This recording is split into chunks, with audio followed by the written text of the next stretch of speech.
I'm sure y'all have heard about the plethora, if that's how you say that word, of Bigfoot sightings that's going on in Ohio.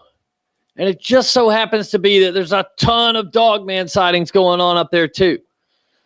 Tonight, we're going to talk to a man who lives right in the middle of it and see if he has any inside baseball for us. Let's get into it. Something big is spooking residents. Multiple people have claimed to see a large furry animal trudging through the woods. I literally could see him from all the way over here. I started hearing it. It was very large, and it was running so fast. Of sorts for campers in Taos County. The Sheriff's Office is sharing safety tips on social media to protect yourself from Bigfoot. I saw something out of the corner of my eye off the side of the road in a culvert. It's not like a bear, and it wasn't like a coyote. I've never seen anything like that. No details, big, like 10-foot foam, big thing. It freaked out, hit in the leg. I don't think it registered what it was. What's the likelihood that there are big animals that have gone undetected by scientists and by trained observers? Good evening, everybody, on this Wednesday, July. No, we're still in June. I don't know what day it is, people. Forgive me. June 24th. Okay, wow. Starting off with a bang there, people. Welcome to the show. I am your host, Stacy Brown Jr. If you're new, this is our Wednesday lives. We interview somebody, and then after that, we take your calls. You can tell your story, ask questions, whatever you got going on. A few things I want to talk about before we bring in Shane Grove. This right here, members only expedition, October 1st through 4th in the Red River Gorge in Kentucky. We have secured a 300-acre piece of property, beautiful piece of property. There are things on that property that you will not see anywhere else in the Red River Gorge. Besides me, there's like Native American overhangs and stuff like that where they lived up underneath it. And we're going to do it up. So all you are responsible for is your camping fees. So y'all send me an email, bigfootstacy13@gmail.com if you're a member. If you're not a member, you can literally become a member for one day. You got to be a cave dweller for the free expedition. But for one day, you just sign up for your $4.99, $5.99, whatever it is. And then you email me while you're a member. I check it. You pay your camping fees, you're good to go. Cheat the system. Somebody asked me the other day if non-members could sign up. It's way cheaper for you to just become a member. We're wanting everybody to be a member, so when you show up, you get your little sticker on your shirt, and it's got your screen names. People know who you are. We are going to have live podcasts. We are going to have live entertainment. We're going to be doing track casting, tracking classes, and then we're going to get out and look for Bigfoot evidence. And so I got about 140 members right now. If 100 of you people show up, we will set the world's record for largest Bigfoot expedition. I've already talked to Guinness about this. We're going to try for it. Maybe you're there. Maybe you're not. I do hope to see you October 1st through 4th. All right. So tonight's guest, I've been on his show a bunch of times, but he's never been on my show. And now that we've hit 26,000 subscribers, he's like, yo, hey, can I come on your show? And I'm like, I don't even know if I had time for the dude or not. But anyways, bringing him on, Shane Grove. How you doing, bud? He's already asleep, people. What's going on tonight? Listen, when I heard you try to pronounce the word plethora, I immediately thought I had done the wrong thing by agreeing to come on and hang out with you. Well, I say some words weird on purpose, like wheeled chair. I put an ED in there because it is, technically a wheeled chair, right? Okay, we're not going to do grammar lessons tonight because you'll lose all of your viewers. And it seems like you got a bunch. You got a bunch in here. I'm looking at the chat. You got a ton of people. How do you do it? Do you pay these people to come hang out with you, or what? What's the deal? Honestly, it's my luscious locks. I don't know if you can see the curls, but they're there, brother. And that's what the people are here for. I did have a compliment the other day. Somebody said this is the most fun show on YouTube. They may have been off their medication, but I'm just going to go with that. I took that. I was like, damn, that's cool. I really enjoyed that. Look, I sneak into your live shows a bunch and sit in the comment section and watch. And it is a lot of fun, and I'm always jealous. So, but you do have a fun show. I think that's what's missing is some people take themselves way too serious, and while we're talking about subjects, to be aiming a little bit, right? I mean, I don't know. Yeah, I can't do anything. I can't do anything and be serious about it. Okay. Gotcha. So I got you. Yep. It is what it is. Well, I wanted to bring you on because there's a lot of stuff going on in Ohio. You got the recent Bigfoot flap, and if you look at it from the 10,000-foot view, the Ohio area has to be one of the most active areas. It's almost like a Bridgewater Triangle thing because it seems like there's a lot of sightings happening now, whether that be Dogman, UAPs, UFOs, or Bigfoot. Why do you think that is? Do you agree in that? Well, I will say, so the Dogman stuff is, it's not so much that there's a lot of Dogman activity right now. Okay. Most of the reports and stories that I've been getting, and we got this big wave basically starting in December. I think I started getting a lot more people coming forward with, and there were a couple that were happening right now, but not like in our area. But in our area where the judge had his, and for people who don't know, the judge is who I started the podcast with. He's an actual judge here where we live in Ohio, and he had a sighting when we were in high school. He's been on, well, he actually was just told his story on Monster Quest. And so we'd started getting I had got a couple new sightings, but then when he was on Monster Quest, now keep in mind, we've had the podcast for 7 years, and it started this whole avalanche of people coming forward with their reports, but they were older. I hadn't had a report in our area that was newer than like 7 years. Oh, okay. So, and that was like Dogman stuff until about 2 weeks ago. And then we had 3 people come forward that had sightings like within a couple weeks of each other. So that's strange. Okay. I don't know what that is. The Bigfoot stuff, I think Bigfoot's always on the eastern part of Ohio. And once you get past 71 on that side of the state, over towards the Akron, Canton, Amish country and south of Cleveland. I mean that. And have you ever been up there to Ohio? I don't know. I've been to Ohio and I went to Salt Fork, but I don't know what part of the state I was in. So Salt Fork is east of Mansfield. So when I say Mansfield's like that line. If you draw from Lake Erie down to the Ohio River, that would be that side over.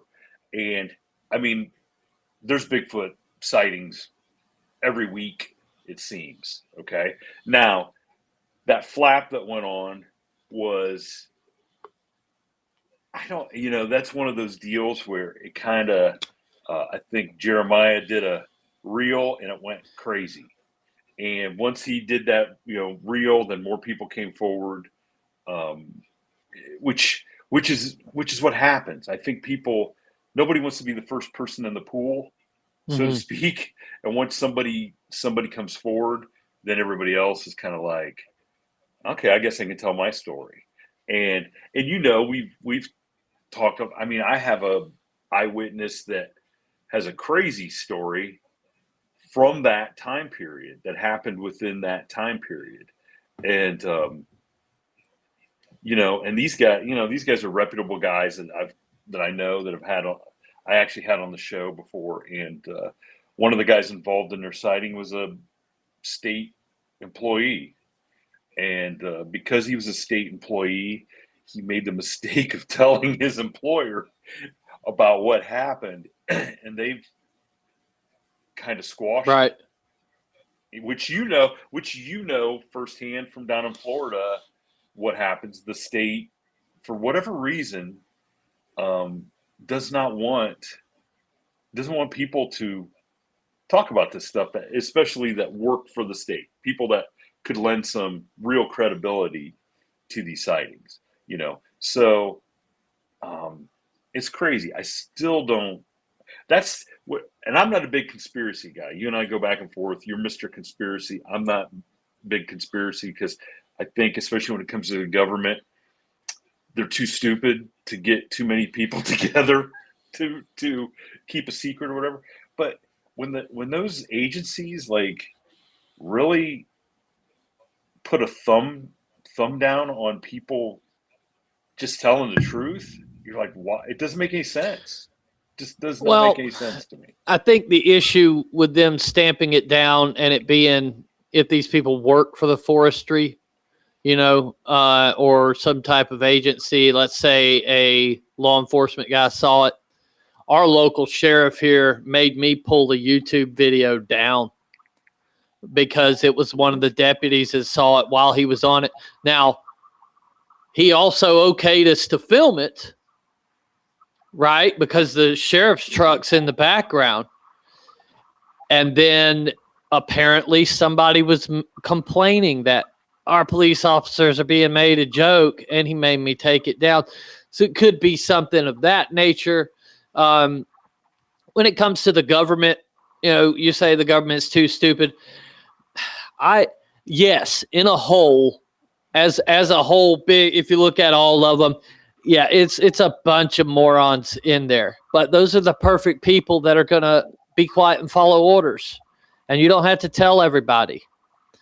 You could have a small group that's in the know, somebody that's got a cush job, like if they were a judge, and they just, hey, let's be quiet about this, right?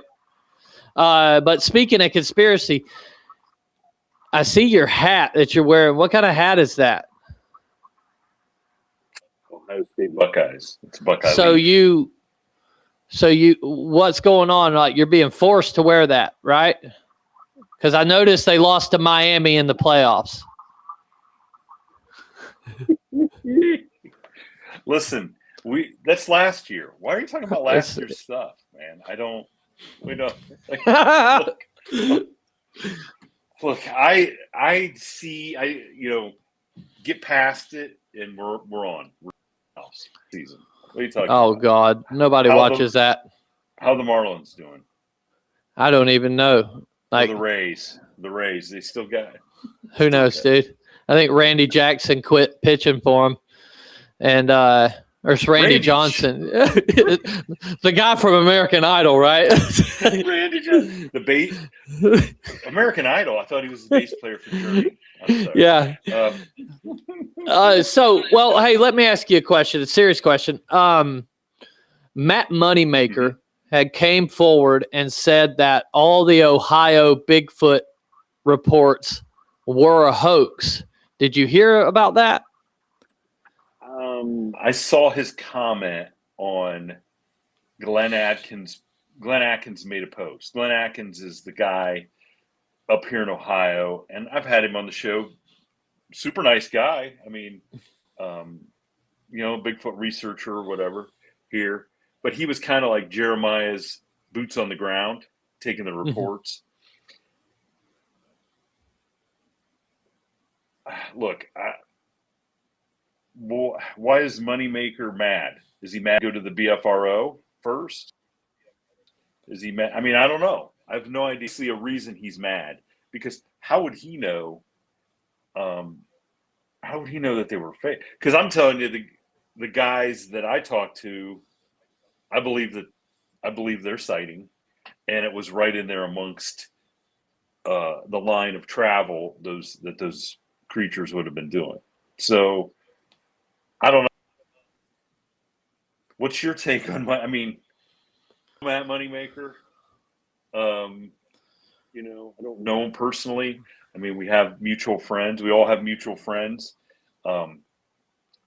He seems like very knowledgeable, but he also seems very possessive of the subject.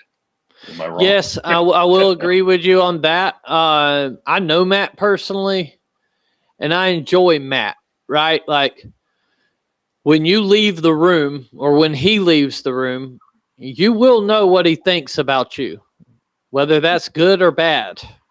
Okay? However, I think almost like he's got that shit that Donald Trump has, where he just, this is what he thinks, and he doesn't think it clearly, and he just spouts it out. You know what I'm saying? Like, but Matt is, I know a lot of people call him a liar and stuff. Matt is one of the most honest people I know in the field. And I mean that.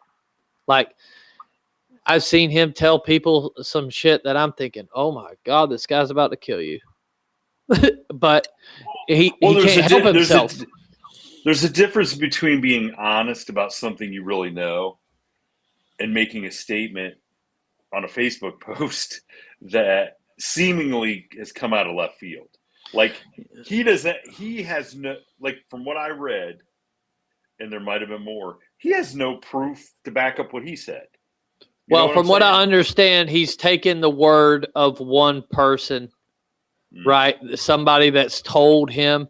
And so he's just kind of repeating that, or he's taken that to heart, whether he trusts that person or whatever. But I know Matt had his original sighting in Ohio. So to me, for him to call it all a big hoax, was kind of. He had his original sighting in Ohio while he was going to law school with the judge. Really? Him and the judge went to law school together at the University of Akron. So what does the judge say about him? I know the judge has got some stories. The judge, all he's ever really said is, he goes, we weren't like buddies, but we all, when you're in law school, a lot of you guys eat lunch together and, have study groups and stuff. And he said it was always, Matt was always going, I'm going camping this weekend. He goes, but he never said, I was going Bigfoot, So, right. So I don't know. I mean, Matt's certainly an intelligent guy. But like I said, there's just too much of that stuff that goes on. Okay. Right. Like, me and you can have a discussion on the phone, and that's fine. We can say, you could tell me about something about somebody. That's fine. There's no need to go and blow somebody up that's not directly involved with you. You know what I'm saying? I mean, I think that's like trying to grab attention, or you're mad because you're not involved in the thing. Does that make sense? Yeah. Yeah, and I personally had my own beliefs about the Ohio Bigfoot flap, because it seemed like all of them were going to just Jeremiah. And I'm thinking, why are they hitting him up and not the BFRO? So I had my issues about that. But then you told me this story that was apparently the first story, and it went to you.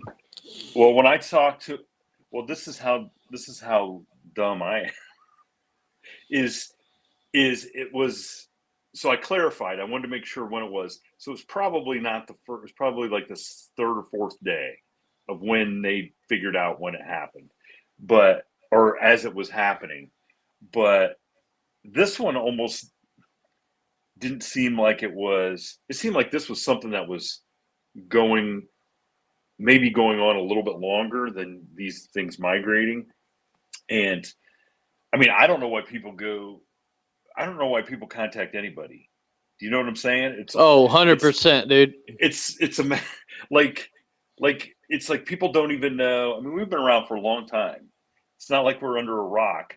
And I always am like, hey, I want to hear Ohio stuff.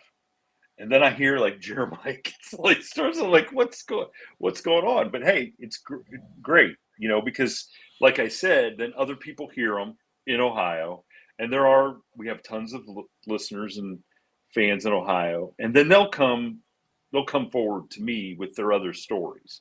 So there's more than enough stories to go around.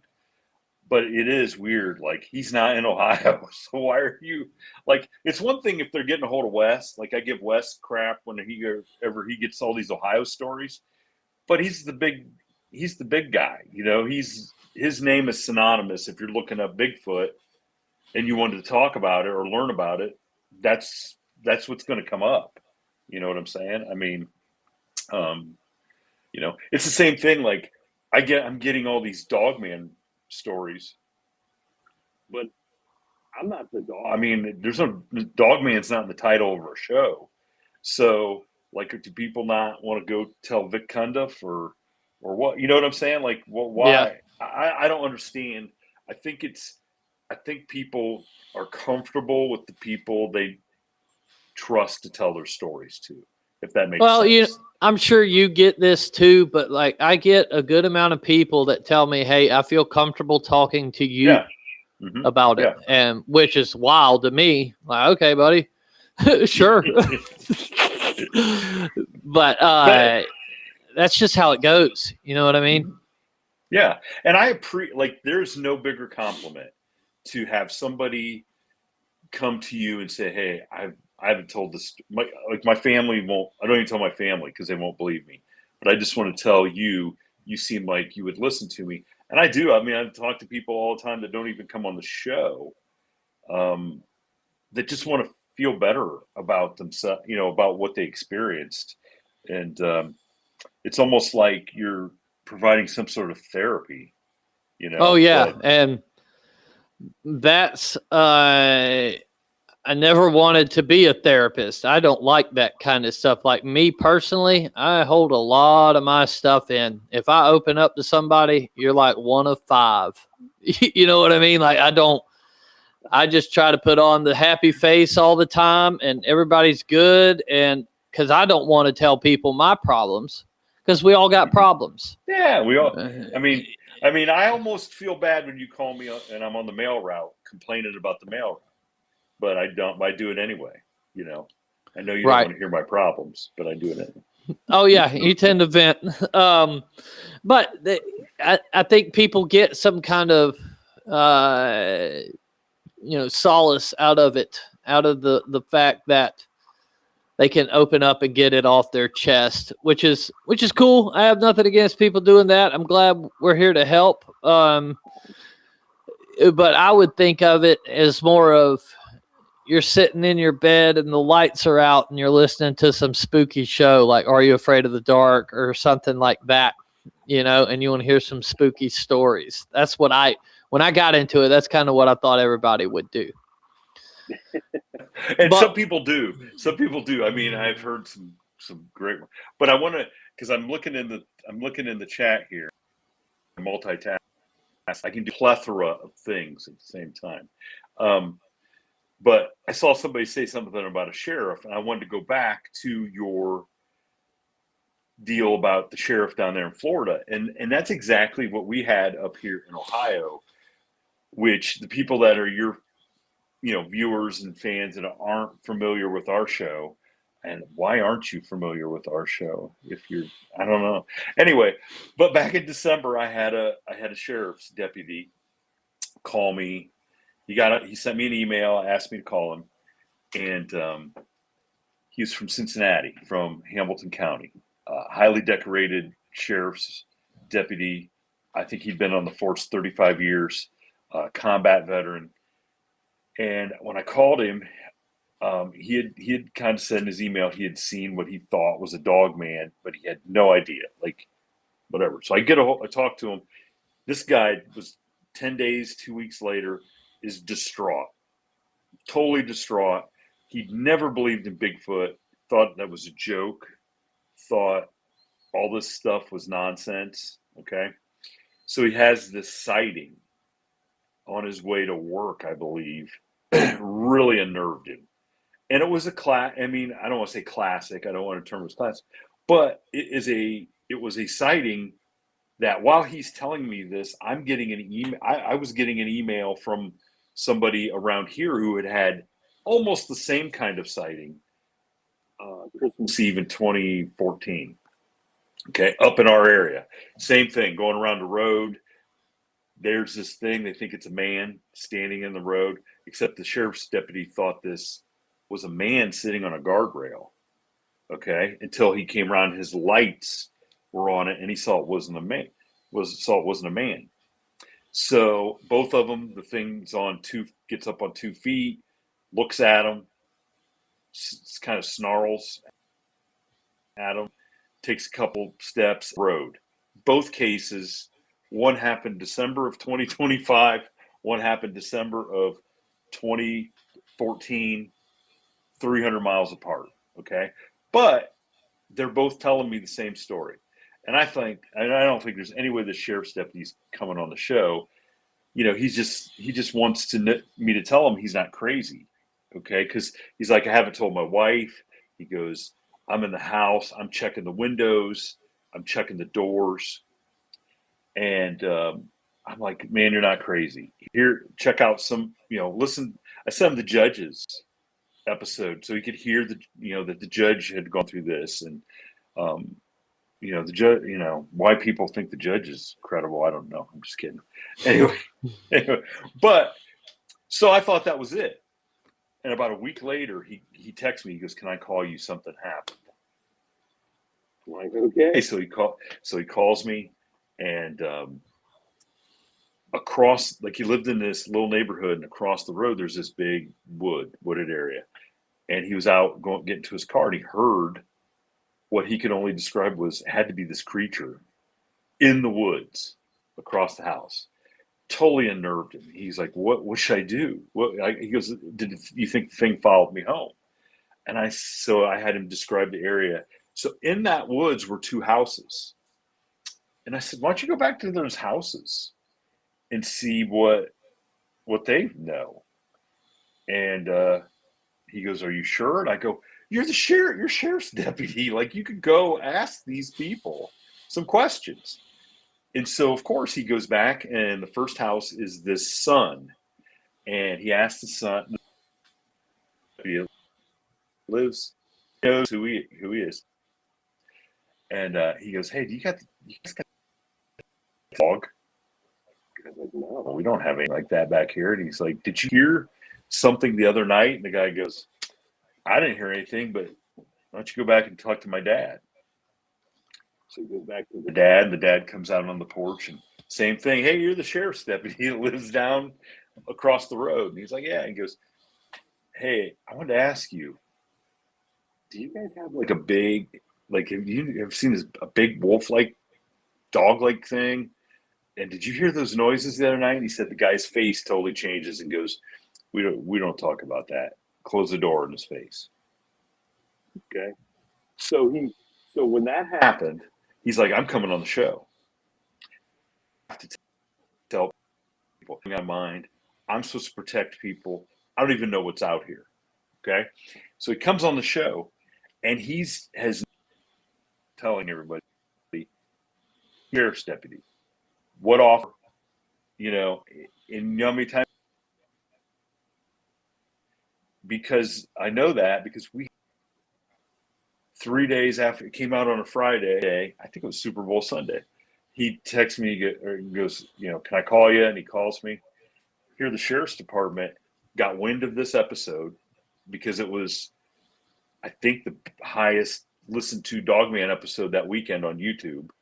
Okay, they got wind of it, and they told him, you got 2 choices. Either they take the episode down, or they remove any mention of the Hamilton County Sheriff's Department. Because if you don't, then we're going to start an internal investigation to see if you're fit for duty. Now, he's working till next July, not next month, but next July. And he goes, could you take that out for me? I know it's a lot of trouble. And said, sure. And so we archived that episode that mentions the Sheriff's Department. And he said, as soon as I retire, you guys can put it back up. But he goes, I just don't want any trouble. And what they told him is if something happened and he got called to the stand, that somebody could bring up that episode of him reliving an experience he had, and they could use that against him in a court of law. And I'm like, okay, I get that, but that's a pretty loose interpretation of just about everything. Because, what if the lawyer's an atheist and says, I don't believe in God? What are you, swearing before? You know what I'm saying? You could bring anything up and kind of, so I'm like, that's a pretty lame excuse on their part. But that was their excuse, was that his truthfulness or judgment could have been called into question. But he comes forward, people on the Sheriff's Department and the Fire Department come forward to him and say, oh my God, we've had similar experiences. We want to talk to you about them. So that made him feel better, but the Sheriff's Department still, like, he was so stressed about it. And it's like, I'm not going to help. I'm not going to add to your stress. I just appreciate you coming on. So now people hear that episode when they go back to watch it, and now they'll know some people have said, we can tell something's up, but we had to erase on the so thankfully we didn't have to take it. We didn't take it all the way down. We just took those mentions out. But he was adamant. I mean, he mentioned it 8 times that he was a sheriff's deputy. So, and this is a dude that is got some kind of medal from him because there was a mass shooting in downtown Cincinnati. He's the second guy on the scene and saved some lives. Like, didn't even hesitate. Like, he's a combat veteran, first guy into the mass shooting with no regard. And he's calling me scared to death because of something he saw on the road that crossed the road in front of him. So what does that tell you? That he didn't see a coyote. All right. I mean, which I get a kick out of when people come forward and they tell their stories and they share with what they saw, and people get in the comment section and want to tear them down. And I don't go for that. Like, if you want to tear me down, that's fine. But if you're going to come at a guest because you don't agree with, or you don't believe what they say or whatever, then I'm going to come after you. Okay? Or Nita's going to come after you, because that's the problem. People don't want to come forward and have people they don't know, which it's meaningless. Like, that's why I don't care if somebody says stuff about me. Big whoop-de-doo. Because they would never say it to my face. Right. Like that. But there's people who are really traumatically affected by what they're telling us.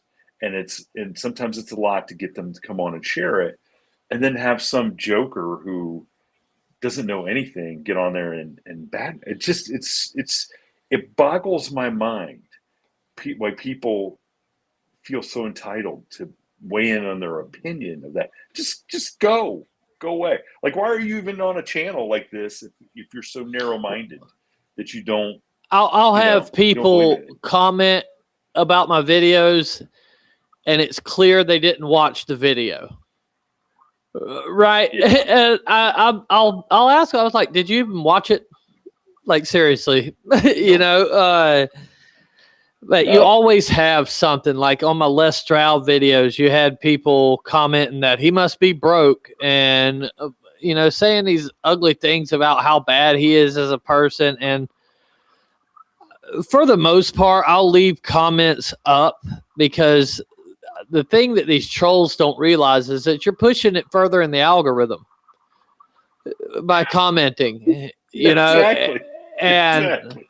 I'll normally just tell them that, and then it stops, right? But sometimes people get like, I'm a troll, bro. Like before my show, I was a troll. So don't come at me with that shit because I'm glad to sit here and argue back and forth with you for hours. I love it. Nothing more better than just to troll somebody,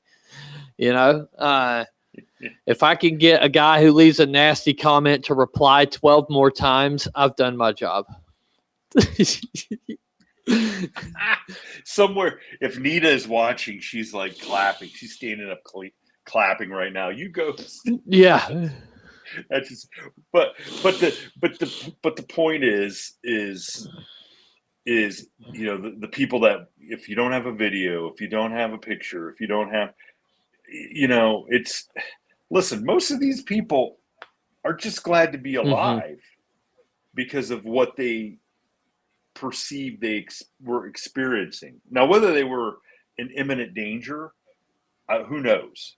I don't know. I wasn't there, but I'm sure if you see something that is not supposed to exist and it's within feet of you, and acknowledges your existence, okay, which Bigfoot often does, of course, but that's the whole thing with the Dogman thing is I have an episode coming out Friday, and this guy's experience is one of the most, because it happened 3 nights in a row, and it is the most terrifying story I've heard a guy tell, and it was all this guy could do to tell me his story. He was crying to me on the phone when we talked about it first. Okay, you and I have had a lot of conversations on the phone. I've never broke down crying talking to you. Okay, it has to be super. Like, I can't imagine the emotion going through. Like, something would have to happen to my kids for me. Yeah. For me to break down like that. So there's nothing else that I can think of that could happen that would make me that emotional. This guy was so emotional and so distraught. And the thing is this thing could have killed him 3 different times. Okay? 3 different times. And it seemed like all this creature wanted to do was scare him and feed off of that and I told him that because he was so emotional on the phone call, so emotional in the episode. I can imagine how emotional he was, even if it was just internally, being face to face with this creature. And I said, if these things, like, I think, what do I know, dude? Okay, what do I know? But I seem to think these things are feeding off of people's fear more than they would, sooner than they would take a bite out of you and eat you. You know what I'm saying? It seems like there's a paranormal aspect or supernatural aspect to them where and I told this guy, I said, you're like a emotional smorgasbord where this creature was like, I'm going to come back night after night after night until this guy doesn't come back outside, or I don't run it, until he gets the hint, and I'm just going to scare him as bad as I can. And so I don't,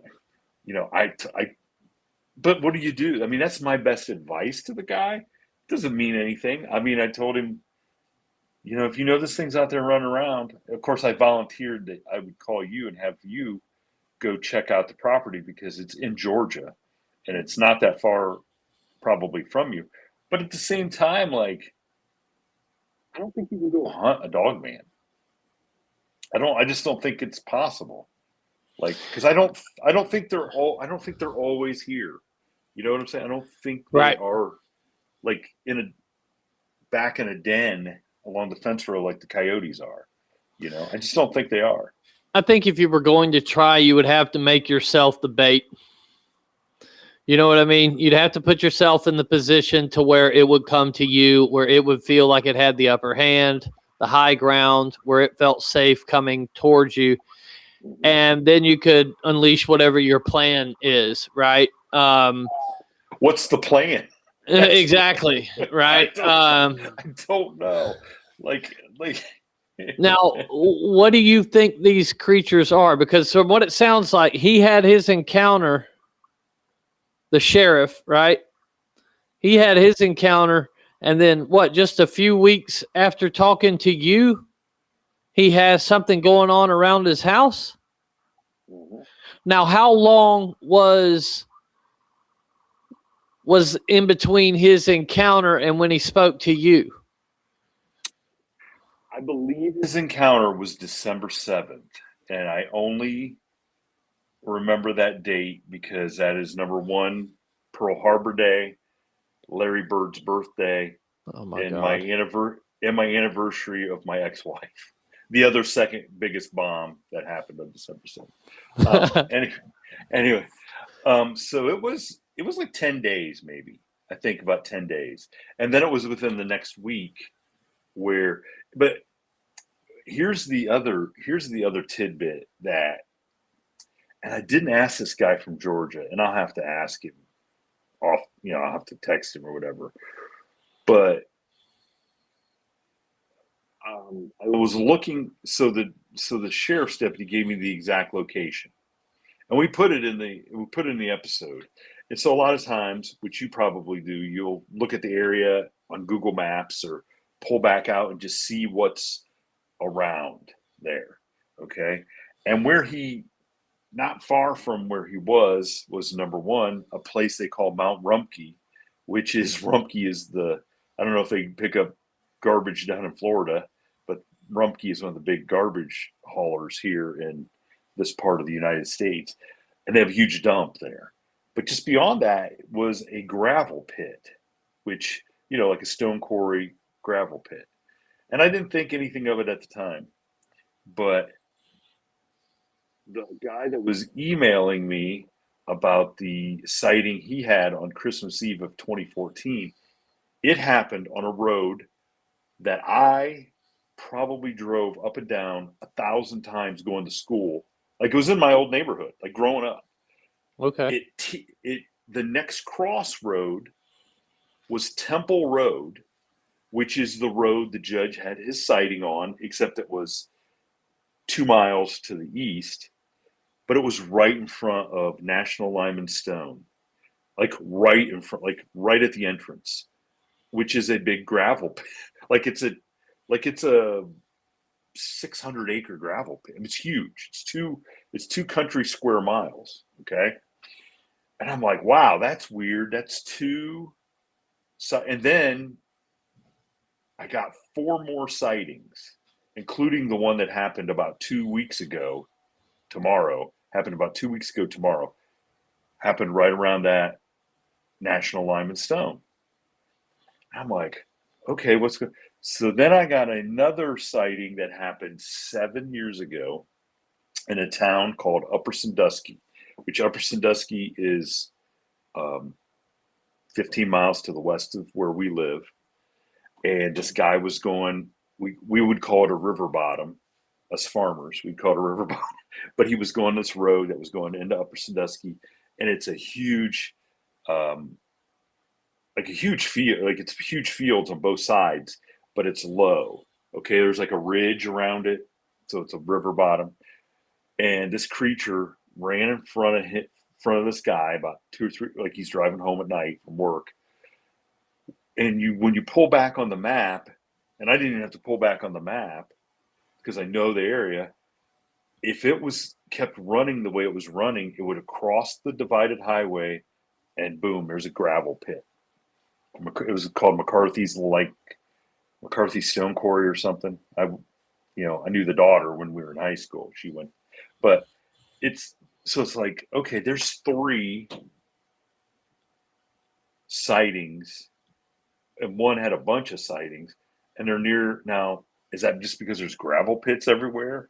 Because there's not gravel pits just everywhere, is there? I mean, I don't. I mean, there is in Ohio. There's a lot.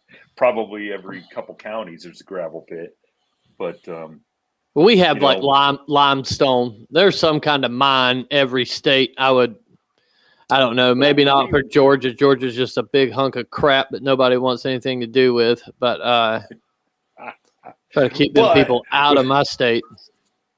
but like, but when you go back to, you know, some of the thoughts about like the missing people and they're near, like, you know, limestone deposits or whatever, or granite deposits, or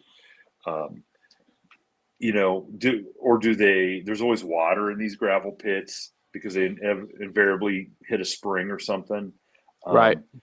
Do they open up cave systems that are, because there's tons I mean, there's so many caves in Ohio, it's not even funny. People don't even realize it, but just like there's gravel pits in just about every county, there's like caverns, like where you can go, like, so, like go to these people's barn and you can go down some steps and you're in a cavern. It's like a little, they'll give you a little tour. Like, and there's a ton of those in Ohio. So That makes sense with a place named after Sandusky. That there would be like little places you could lure people down into. dude, that is so bad. Yeah, I know. Why do y'all do that? Why would you name your town after him? It wasn't my. It's not my town. Okay. It's not my town. Just wanted to clarify there. But what do you? How many people even got that reference? I don't know, but I've been sitting here thinking about it since you mentioned it. Like I drifted off from the conversation, and I'm like, how am I going to bring up Sandusky? And then you talked about the little hideaways. That's terrible. That is terrible. So what do you think Dogman is? Me personally, I don't believe it's anything biological. I think it's something that I think it's something definitely supernatural, paranormal. I think it's just like, I think it's something that we experience in a physical sense. I explain to people, like, you can have a haunting, like your house can be haunted. Okay. Like I've seen ghosts that look like real people, like full, like just real people. Some people see of misty figure. Some people don't see anything, but they hear noises. Hold on, you've had actual ghost sightings? Yeah. Mm-hmm. Okay, I've never heard that. We're gonna get into that here in a little bit. Everybody, stay tuned. Okay. Geez, I didn't know I was gonna get put on the spot. You brought it on yourself. But I think there's the people experience like a ghost or that sort of paranormal experience in different ways, and I think that's how people probably experience whatever these dogman creatures are. And I think like the thing that the judge saw did not resemble this werewolf type creature that a lot of people are seeing now. Okay. What he saw was, and I think it's 100% paranormal, is it looked like the Egyptian god Anubis, which is the god of the dead or underworld or whatever in the Egyptian mythology. And there is a lot of archaeologists and anthropologists who suspect that when the land, there was one land mass, okay, is that the Native Americans could have directly had contact or be descendants of the people in Egypt. And and as we drifted away, the Egyptians settled there, the Native American cultures, the first nations people, and you'd have some of the similar thing. You'd worship some of the same thing. You'd still have that part, and because the stuff that the creature the judge saw, then we found out in the area there was 2 Native American burial mounds that we didn't know anything about, but we were keyed into that by Linda Gottfried. We had her on the show, and she had done a lot of research. Like she had the initial. I mean, she coined the word Dogman. Okay, she was kind of got to the point where I think she was just throwing darts at the wall, like, what the heck is this? And on a lark, and it's probably a very educated lark, but she laid a map of all the Dogman sightings on Bray Road up there in Wisconsin that she had, and laid a map of all the Indian burial mounds, and they almost matched up perfectly. And she told that to me and the judge when we had her on the show, and we were like stunned, like, what? Like, we've never heard of that. And the judge started doing some research, and he got a Native American burial mound map that was online, and he sent it to me. I was out on the mail route. He sent it to me, and he goes, look at that. And I kid you not, in the 2 fields that the one road, they ran into where he was. Like, it was within 100 yards. 2 Native American burial mounds. And the kicker is that when he went on a show before we had our show and told his story for the first time, people started emailing that show, and the host sent those emails to the judge. There was somebody from that area where we grew. I mean, you got to realize where we grew up was a small rural area. So when this person's email is describing where they lived, we knew exactly where this person lived, and it was the road that teed into Temple Road, and at the other end was where the other Native American burial mound was, in the field behind that person's house. And they described an experience they had. They wished to remain anonymous, but we knew exactly where the house was. We just couldn't rack our brains to figure out who lived there back in 1986 or 7 when he had these. Like, I'm sure we could find out. But now, since then, I got another email from another person in that area. I think it's the same person that she got a hold of me and said, "Hey, this is what happened." I'm like, "You're that person?" And I asked her. She goes, "Nope, I've never told anybody this." Well, I wonder, because like last week's guest was a continuation of, like, I had Tyler Howell on my show, and he had a report on Eglin Air Force Base, and then the amount of reports that are just coming in. Last week's live episode was another guy from that area. It's just a continuation. Now, how long have you known the judge? Since we were probably 6 and 7 years old. Okay. Did he mention this to you when it happened? So the night it was in August. Now, we do debate the year was okay. And there's other stuff about the judge's personal life growing up that I'm not going to talk about, that why he did not live at that place. So we've kind of like, we know kind of when it was. But so he was training for, I don't remember if he ran cross country or not. He didn't play football with us. Too soft. Well, he was a year older than me. Like, I hung out with all the dudes that were older, like a year older than me. Like, so, but we all played basketball together. And he was training for like the big festival has a 5K, and he was training for that out there. So the next night we were all down the road on Route 4, which is the road he came out onto and ran to one of our other buddies' houses, Tom or Smitty, to jump in the pool. So we're down the road playing cards, and he's like asking us, he's like, guys, because I think what he was trying to do back then is figure out if it was one of us, okay, that was messing with him. All right.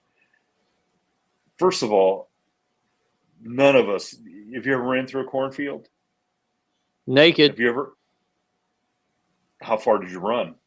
Oh, brother, I'm tough, bro, homie. I got callus. I'm from the South, bro. So you're not running through a corn, like we weren't going to go to that extent. No, we ain't got no damn cornfields down here, bro. I ain't never even walked through one. Well, the leaves are like They're sharp. like sharp. I mean, they'll just cut you. So, and that's what really freaked him out is he was sure it wasn't one of us because none of us were that dumb. We weren't going to do that. So he couldn't figure out what it was. And we did not have coyotes in Ohio like we do now. They're all over now. Back then we barely had deer. Okay. We did not have a whole lot of deer, which sounds crazy, but we didn't. And so he's telling us the story. He's like, man, what do you think that could have been? Like following me in the field. And he goes, I'd stop. And same story he's telling us, except he never told us that he saw anything. Okay. Now you got to remember, this is the late 80s, mid to late 80s in Ohio. We didn't even know there was Bigfoot in Ohio. Okay. Like I was a huge Bigfoot nut from the time I was in first grade. I bought all the books, and back then the Bermuda Triangle was a thing. And oh yeah. Oak Island was a thing back then. And stuff that nobody even cares about now, like was really cool. So, and I mean, I joked in high school that I was going to find Bigfoot someday. I mean, it's quoted in the school newspaper that I was going to find Bigfoot, and which is ironic. But he never told us he saw anything. But he just kept asking, like, and our one buddy, I can, as sure as I'm sitting here talking to you, he's the head baseball coach at Winthrop University. Okay. I remember Mac sitting there to my left going, Ludi, come on, man. It was just a deer. Let's play cards. Like, come on. He was annoyed he was holding up the poker game because we were playing poker in our buddy's garage. So everybody is kind of like, but over the years, we had talked about it and just never say anything. So it was probably 2017 or 18. He calls me up and he's like, I know now what I saw that night. I knew exactly what night he was talking about because, we had talked about it numerous times. And my first thing is what do you mean you saw? And he goes, I saw something step out of the corn. And I go, okay, tell me what you saw. And he described what he saw to me. And I said, well, why do you think that's it? And he goes, I'm reading a Linda Gottfried book and I'm seeing the people describe this thing. And he goes, it's exactly what I saw. Looked more like a Doberman Pinscher head, which is kind of like the Egyptian god Anubis, Right. And he's, we're kind of talking about it for like a minute. I go, so let me get this straight. You saw a 6-foot dog-headed creature step out of the corn after it chased you a mile down the road, and you let us sit out in our buddy's garage a mile down the road and play cards the next night. Now hold up. Was it on all fours or was it ever standing up? It was standing up the whole time. Oh, when it chased him, it was on 2 legs. He assumed because it was in the cornfield running. Oh, okay. Gotcha. See, that's where I was confused about his story. I thought he seemed more of a dire wolf. No. He assumed it was something I think for years he thought it was one of us that actually was doing it. I think maybe that's what he was trying to tell himself. But yeah, I'm like, dude, you saw this thing and you let us sit outside in our buddy's garage and play cards. And he goes, well, what would you have done if I told you that? And I'm like, oh, we'd have made fun of you. And he goes, well, yeah, because I didn't want you guys to make fun of me. But the moral of the story there from all directions is friends are assholes. Because he didn't tell you, and then y'all would have made fun of him. And then like how you just said, isn't it ironic? And like now that damn song stuck in my head. Friends are assholes. Hey, Alanis Morissette, get a hold of yourself, okay? Come on. Or Yeah, dude. dude. Are you the Dave Coulee in this equation? I don't even know who that is, bro. That was her boyfriend at that one song. Oh, is that's about- Uncle Joey, ain't it? No. It's the guy in the movie theater. What's the song? It's not ironic. What was her first hit song? Alanis Morissette. You ought to know. Yeah, that's Mhm. about Dave Coulee. He's the guy in Full House, not John Stamos, and not the guy that passed away. He's the other guy, the guy that made the noise. Alanis Morissette. She was underage. You don't know the story? It makes sense. And so that's who she's talking about. He left her, and that's why she was so mad. Well, I can't who believe you don't cares? know that. It's in your wheelhouse, man. Bro, the only reason I know about Alanis Morissette is because fucking VH1. and only having 2 music channels, so it was BET or VH1, and like my mom would listen to BET all the time, so that's why I know a lot about hip hop. I know a lot of those old R&B songs like Boys to Men and stuff, and the Careful. VH1 That's was not the other old. crap music of my life. It's not old. Bro, we're talking early 90s, dude. We're talking early 90s. That's old, bro. When I was in college. What are you talking about? Well, so hold on. Another question I got for you. You mentioned basketball. You could play basketball. I doubt this, but let's say you got 5 seconds on the clock, or let's just make it 3. The ball's at half court. You're down 2 points. Yeah. Do you want Jordan, Kobe, or LeBron to get the ball? I would take Jordan Okay, good answer. Good to answer. hit that shot. I would take Jordan. Kobe Yeah. second. LeBron's a freak of nature, but he's still not the killer. You know what I'm saying? He's not the big shot maker. You know, He's a crybaby. I'd take Robert Horry before I'd take LeBron. You damn right I'd take Robert Horry. There was another guy, Nick Anderson. Do you remember him? Little short dude. Magic. No, Yeah. he wasn't short. He wasn't short. Nick He looked Anderson was short like- on TV. Nick Anderson, I think, was about 6'8". You're thinking about Nick Van Exel, is who you're thinking about. Nick Van Okay. Exel was I'm talking about the guy that played for the Magic, bro, because that was my team growing up.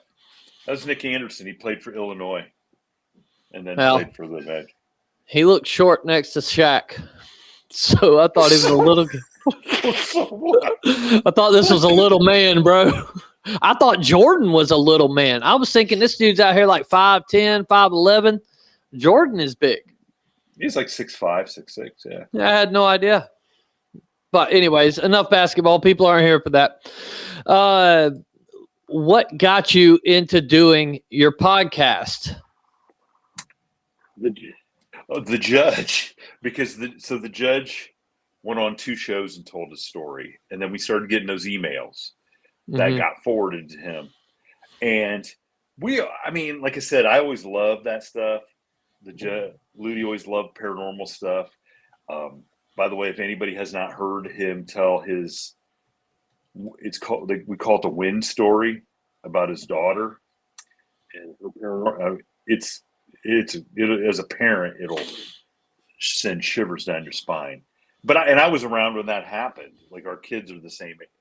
Some of our kids are the same age.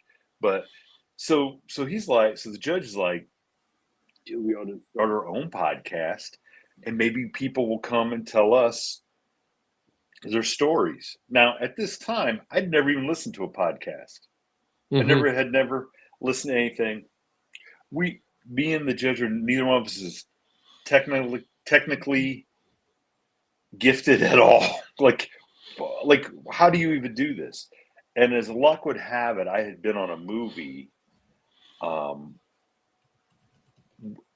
with a guy who did a wrestling podcast, and my mutual friend Chris Hahn set us up with Jason. So longtime listeners of our show will remember Jason.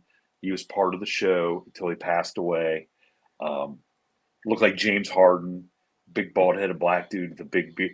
I mean, and he was so, like, he didn't really know, like, he's up there smiling right now. Like, I can't believe how many people watch and listen to the show. And he would be giddy, okay, with all the people we've talked to and all the opportunities we have if you want to go, go Bigfooting or go look at, he would be giddy with that.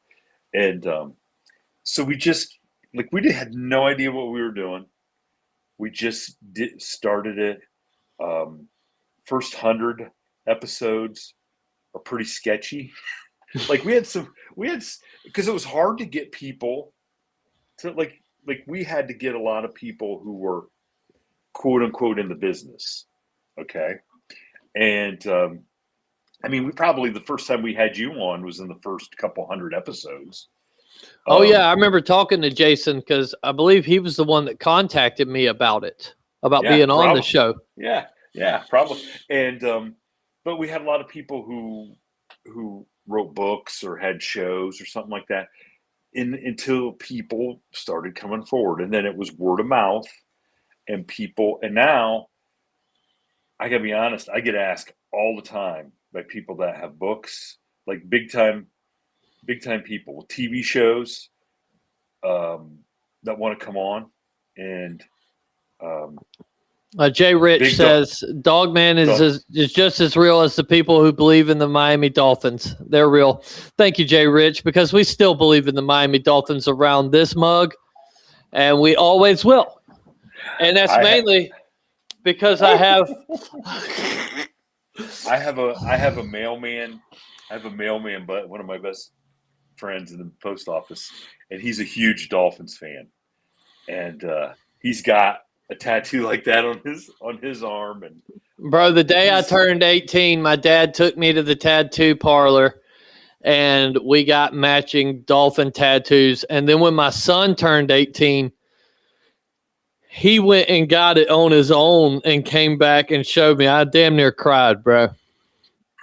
I damn near cried. I'm gonna be honest with you. I was like, man, that is the coolest thing. You joined the gang. And like my dad, he's passed away, but he always had said, y'all put me in a Dolphins urn and put me to where I can watch the games.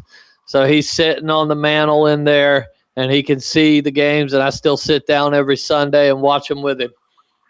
So he's been spending eternal damnation. Yeah, brother. Stuck in that urn going, please let me. Well, so once this audience gets big enough here, I'm going to crowdfund hiring 6 Dolphin players to be my pallbearers so they can let me down one last time. You know what I mean? Dun, dun. Yeah, right? That's fantastic. See, and that's why the people say this is the funnest paranormal show there is. Hey, somebody just mentioned that they have a tramp stamp of Bill Gates, and it's from a dude. So, okay, buddy. Sure. I want to see pictures on the community page tomorrow on YouTube. Does that mean he's Microsoft? Oh, gosh. Thank you. I'll be here all week, everybody. Yeah, there you go. Okay, so Brown's not the only one that can do that. What is the most, I guess, give me the best Dogman encounter story you've taken? Like, what's the one? Because if you ask me about Bigfoot reports, I'll immediately go to 2. There was this guy, Curly's Canyon, which I'm going there in a month or 2. And then there's another guy that lives about 2 hours away from me. His skunk ape sighting Like they seen it while they were out four-wheelering. They were camping. The skunk ape got mad at them. It chased them on their three-wheeler. And then they ditched off to this girl's house, the closest house. And they went and banged on the door, and she let them in. And the damn thing followed them there and tried to get in the door as they were there. So that's do you have anything, have you taken anything crazy like that was just super memorable to you? I do have a Bigfoot one that is, I always send people to if they want. Anybody that, when people say they don't believe in Bigfoot, I have an episode of Bigfoot that I always make them go listen to because of the guy who told it. I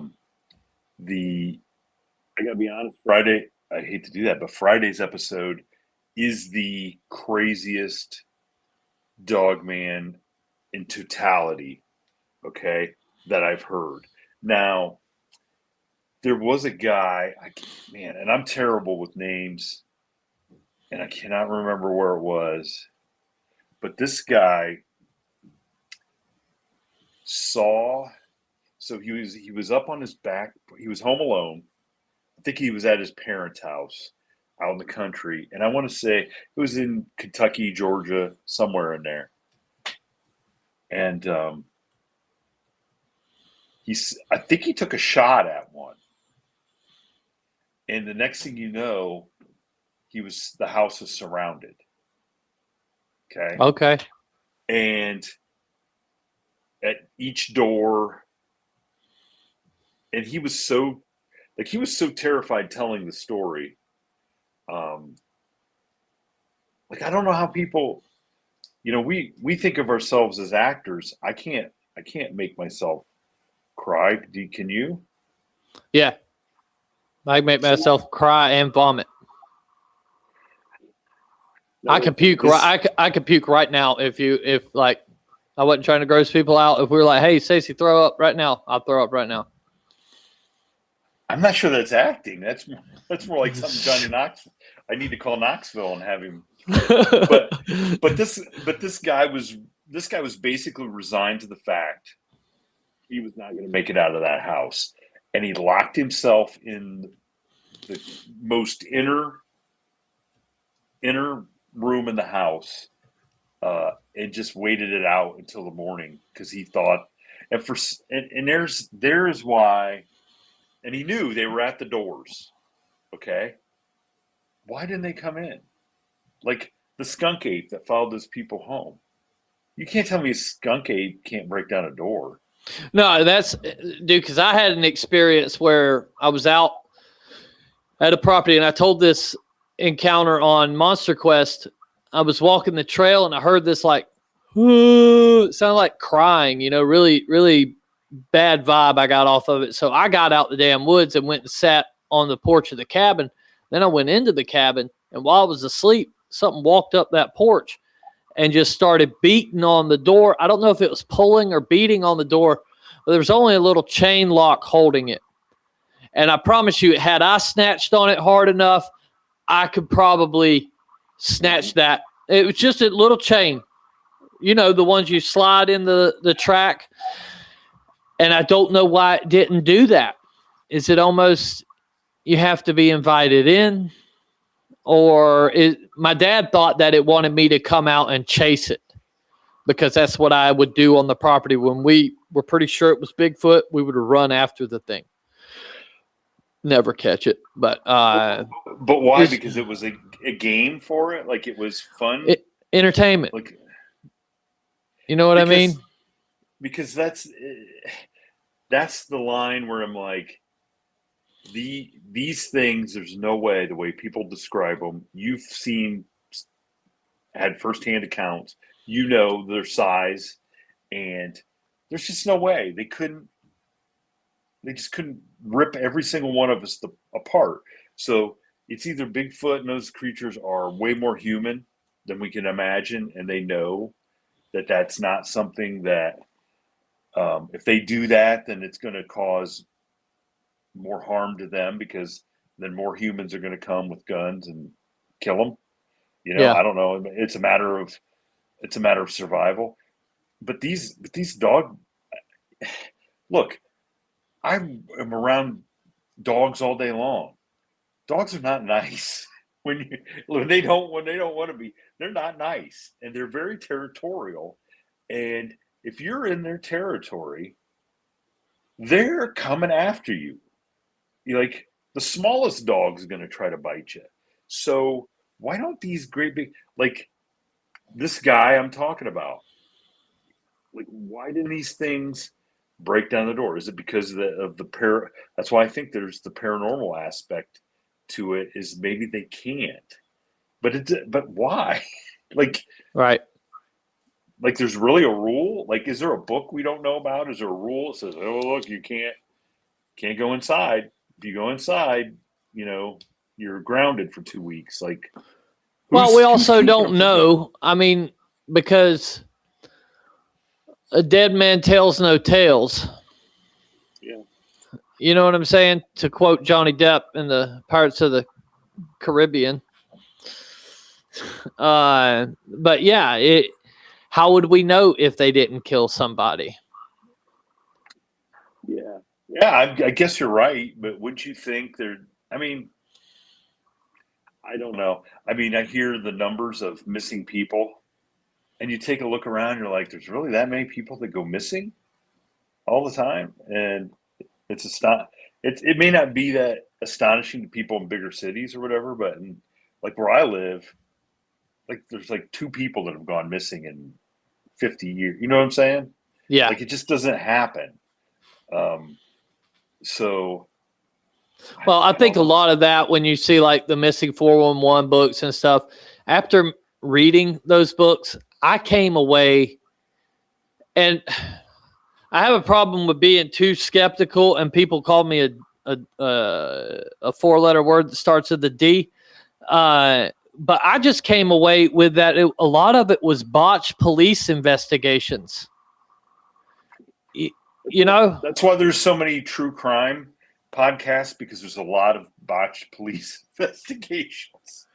I mean, all you got to do is listen to every true crime podcast, and it's the result of a terribly performed police investigation at some juncture.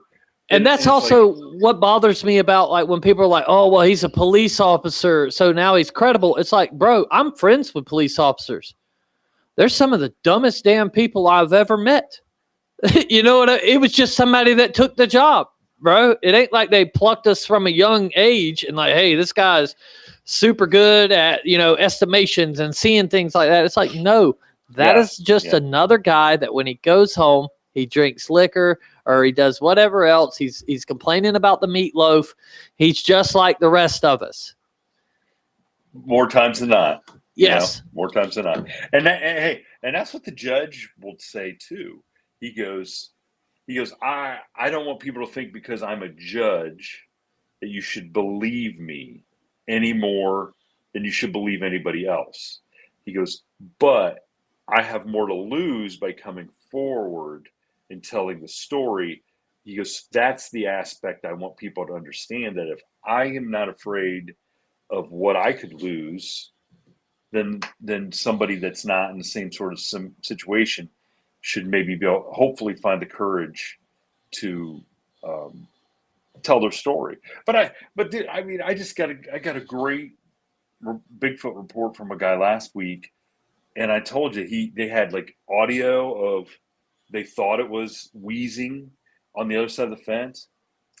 That guy, his wife and the guy he saw the Bigfoot with, told him, don't you dare go on a podcast and tell this. We don't want to be made fun of.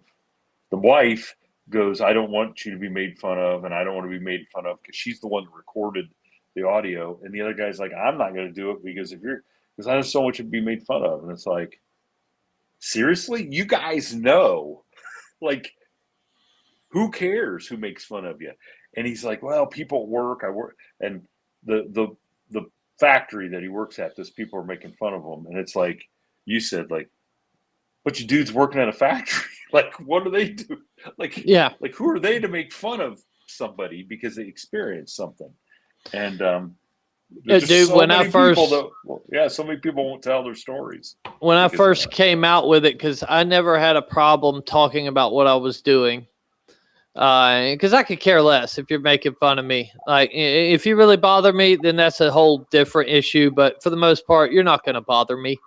But they all would make fun of me. Oh, he's hunting Bigfoot. He's hunting Bigfoot. And then when I got on TV and was like doing it, then it was all, oh, hey, man.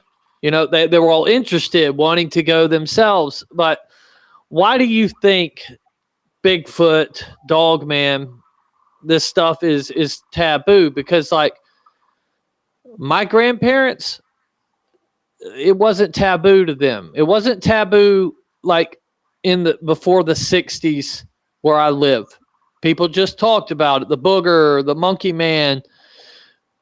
It wasn't no big deal. Everybody knew about it. It was almost like you're on a Native American reservation where it's just a matter of fact, right? Mhm.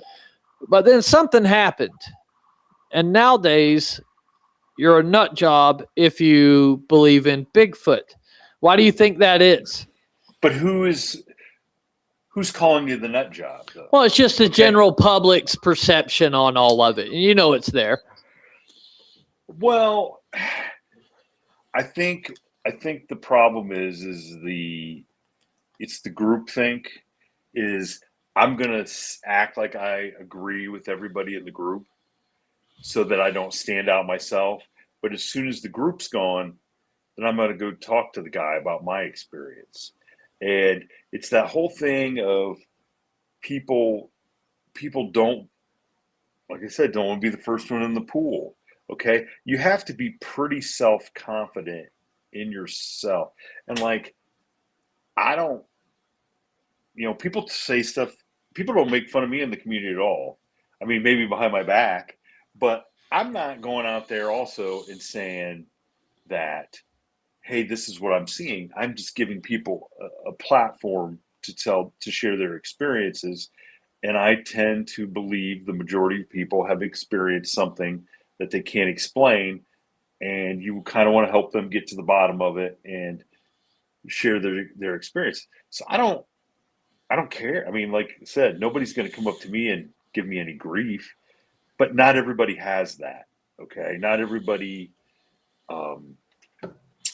is respected in their community. I'm not even saying I'm respected, but I mean, people just don't give me crap, So they know that if they want to come and tell me something, I'm going to listen to them. And I think that is what's missing, is there's not enough people. People talk a big game about being tough and, not scared of anything. And I think most people are scared. It's a lot of bravado. Nonsense, People they don't want to.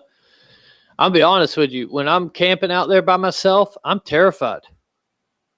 Like the stuff runs through my mind because I know these things are real, and it's like, yeah, I want to encounter them so I can learn something. But then I'm like, what the hell am I going to learn? I'm just going to get the shit scared out of me.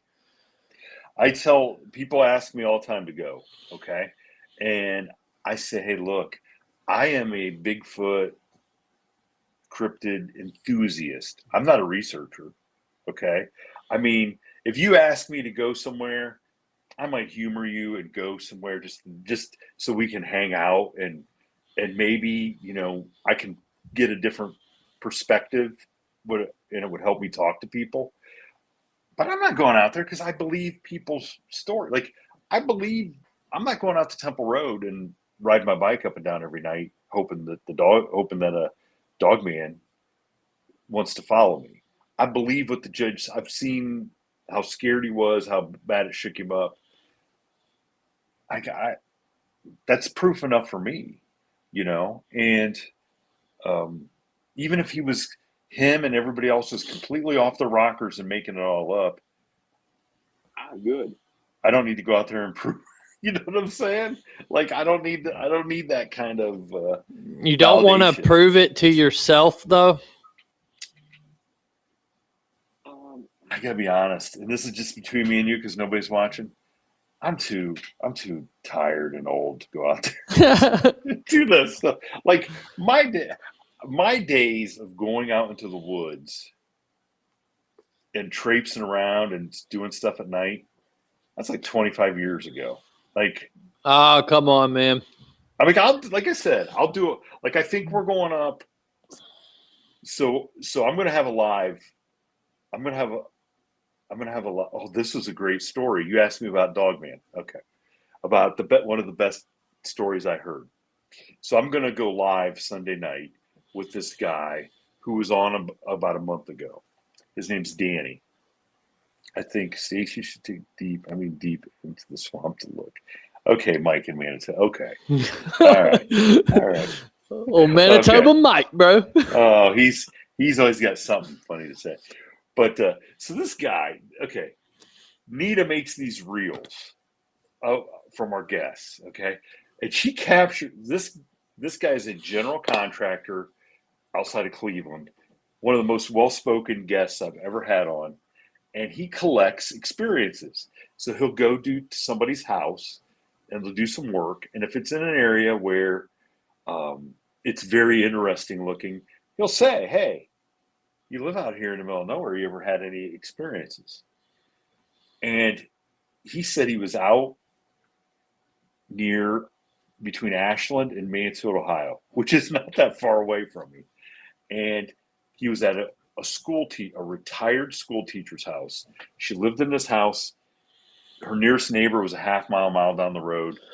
The backyard was this hay field and then woods.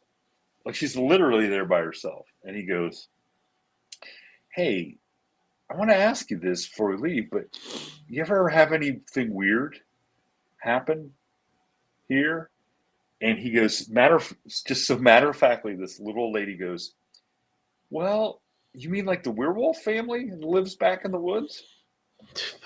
And he goes, so the reel that Nita cut, I could watch it 100 times in a row. It is so funny because of how he is saying this. He's like, "Excuse me, did you say werewolves?" And she goes, "Yeah. They live back in the woods. They come out to the field about 3 or 4 times a year. They never come up near the house." And she goes, I don't bother them and they don't bother me." And he's like, "Well, how do you know they're werewolves?" And she goes, "Because they're standing on 2 legs and they look like wolves." And she goes, "And they come out and they kind of walk around back there." And she goes, "It's just kind of weird." And then they just go back into the woods. And the reel went viral on a couple of different social media platforms. And you going back to where people don't listen to the whole thing. Mm-hmm. People listen to like the first 10 seconds of him saying that. "Oh, that's bullcrap," whatever. But they don't listen to the rest of it where she explains, like, "I don't bother them. They don't bother me. This is just something that happens. I don't know what they are, but I see them 3 or 4 times a year.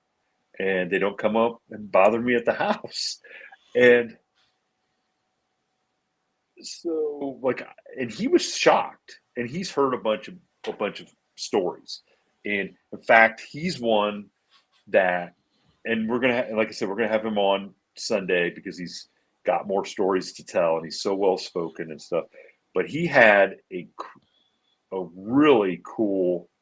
He captured a video of some eye shine in Brecksville, Ohio. Now, so people that aren't familiar with Cleveland, like, weirdly has this huge swath of woods, and it's called it's like the Metro Park, but it's not just like a park in Cleveland. It goes, it's huge, and there's a bunch of the little Is this towns. where the first round draft picks of the Browns go to die?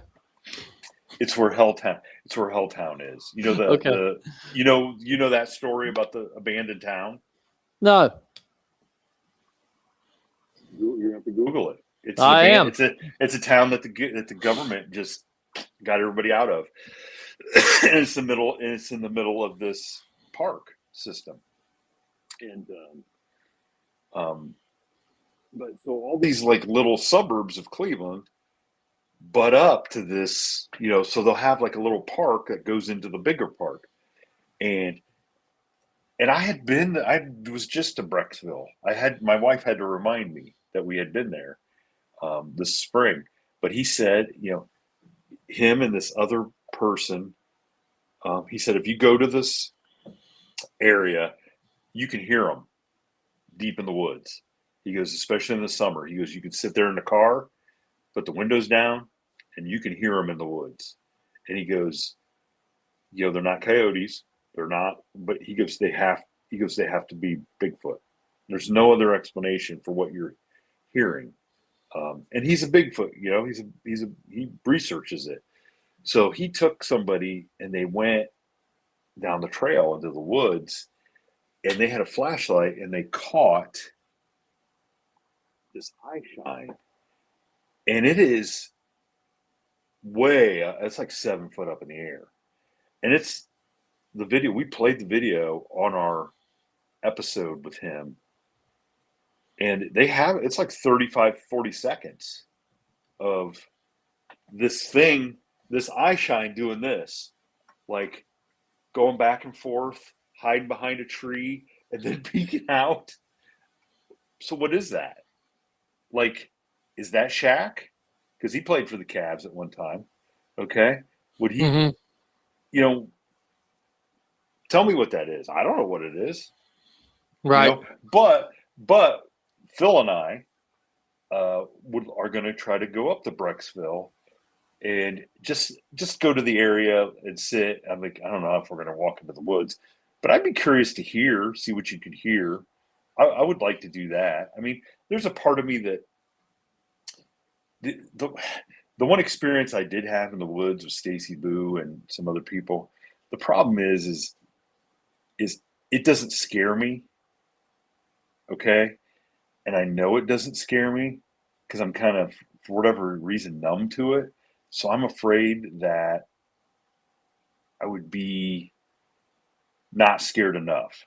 Does that make sense? Mm-hmm. Like, not like I'd go chasing after, but I would it wouldn't I wouldn't turn around and run away. And I think I know enough to know that would probably might be a problem in the wrong circumstance. And not because I'm like, oh, I'm going to go tackle Bigfoot. It's just it doesn't register to me like it ain't a dude with a gun trying to kill me. This is just a big mystery. Like, I'd like to see what the mystery is. And it might be the wrong thing to do. You know what I'm saying? Like, but like going camping and stuff. Nah, I ain't going camping. I hate camping. Why? Because, dude, when I was a kid, I had allergies so bad, and I just hated being outside. I hated being in the heat. I hated everything about it. So that's why I spend all my days sweaty and miserable at the post office. Good Lord, brother. I just don't like camping. I like the idea of camping. I see a lot of YouTube videos. It makes it seem really cool, but it never I don't think the execution ever works out for me.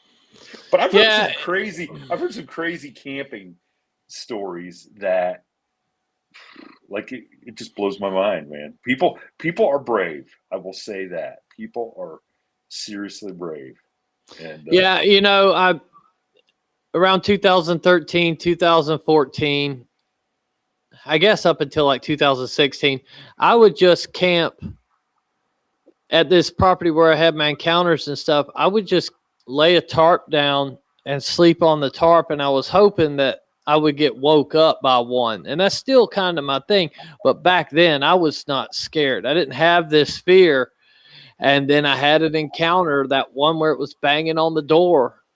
And I'm like, nah, dude, I can't do this anymore. I still do it, but I'm very scared of it because you get out there, you're sitting there, and you're like, damn, I could be home in the AC. You know what I mean? Like, There you go. no mosquitoes. Hey, here's one of this mark. Shane, you might say that now. Like, I'm not saying like I'm gonna go tackle a Bigfoot. I'm just saying I'm not. I know I've been in this. Listen, the ghost story, the out with Amy Boo. I've been in situations where I should have probably been a little more scared than I was, and I know enough to know that I would not be. Now if something's coming to attack you, that's a whole different thing. If something's 50 yards away in the woods, I'm just like, I'd be more curious than anything. Well, so it was like that with me with hog hunting. I had no fear of it until I see my buddy get the inside of his thigh just filleted. And I'm like, yeah, I might want to start taking some precautions. I don't think the flip-flops were a good idea tonight. Well, now, come on. You know what I mean? Irresponsible. It's just irresponsible. But I don't know, man. I just, because it's a subject that I've been in intrigued by since I was like 8. So yeah, it would be cool to experience it. And, but I just don't want to do the wrong thing. You know what I'm saying? I don't want you to get me out there. I don't want you to get me out there and trick me into becoming the bait that you were speaking of earlier. Well, no, it's hard to make a bunch of guys the bait, unless you've got like Sassy Foot out there or something, and he is attracted to that kind of thing. Surely there's got to be one, right? Like statistically, there's got to be one. So where do you? What was the damn question I was wanting to ask? Where do you think it's going with, even though you know of somebody who had a Dogman sighting back in the day, they seem to be more frequent now. I just think people are hearing more encounter stories and they're coming forward. That's all I think. I don't think, I sat there, my neighbor. Okay. This is the first time I've had a chance to talk to my neighbor, and he lives a couple houses down, and he kind of put 2 and 2 together, and he had heard of the podcast. And so he was asking what I thought about why people are coming forward and stuff like that. And I said, and he has this piece of property, there's all these animals and all this, it's kind of back off the road. And I said, man, I think the thing is excuse me, is there's stuff happening all around us. I just don't think everybody's has the ability to see it because it's happening adjacent to what where we're at. It's on the other side of the veil, so to speak, or it's in a spectrum of vision that we don't have, or we can't utilize, or whatever. We're looking around this yard. Look how these animals are acting. I go, man, there might be something that we're not seeing right over there. And it's not that it's coming to get us. It's just that it's coexisting. Like, we might be as weird to it as it would be to us. Well, bro, Mike, you speak about that, and my cats are my best ghost detector that I have, because my house is haunted that I live in, and my cats will look at shit sometimes, and sometimes they'll get scared and kind of walk away, and I'm like, what is going on? And I'll get up, and check the house and stuff, and there ain't nothing there, but sometimes they'll lock eyes. I could swear there's a person standing there from their reaction. You know what I mean? My ex-wife and I had a antique custom framing business that was in this very historical house in Bucyrus. Big, is like 5 stories high. The bottom was a doctor's office at the turn of the century, like 1890s to 1900s. So who knows what happened? But when we were moving into it, down there in the basement, my ex-wife and then her parents separately saw a little girl running. Like this girl, like this house was this great big house. So, but on the one side, the doctor's office, the exam, and the front was all done up nice, from 100 and some years ago. The other side was the furnace, and it like was dank and dark. And there was a hallway that ran down the middle, and both of them, same thing. The girl came running at them and just went right down the hallway running. So it was like a residual haunting. Okay. Mm-hmm. Like that girl had no idea that they were there. She just ran in that circle. Okay. And we had this little dog so then we get moved in, and we always thought this house had to be haunted. It's one of those typical ones that had to be haunted. But the guy who owned it 2 people before, me and my buddy had helped him move out. He was an attorney. We were in that house crawling around all hours of the night. Nothing. We didn't experience nothing. And we couldn't believe it. So we had this little dog, and it would not go downstairs. And that's where the equipment was to cut the frames and the glass. It wouldn't go downstairs unless you carried it. And so one day I'm sitting in the front room, and there's this big, so the doorway came up from the downstairs, and you could walk out, and then there's this spiral staircase that went from up to upstairs. And the dog was sitting at my feet, and it was staring at that basement door. Okay. And then all of a sudden it kind of looked, he was down like, on his front, like laying, and then he raised up, and he watched something walk up that stairs because he watched it make the turn. Oh, he turned his head with it? He watched it go because you went up the stairs, and then there was a big turn that went up. So it was like it had a landing halfway up. Does that make sense? Like, yeah. And he watched it go there, and then he watched it go up. And I'm like, what do you watch? But we have people then would come into this house and tell us stories. And so we had a lady come in, her husband is an attorney in town now.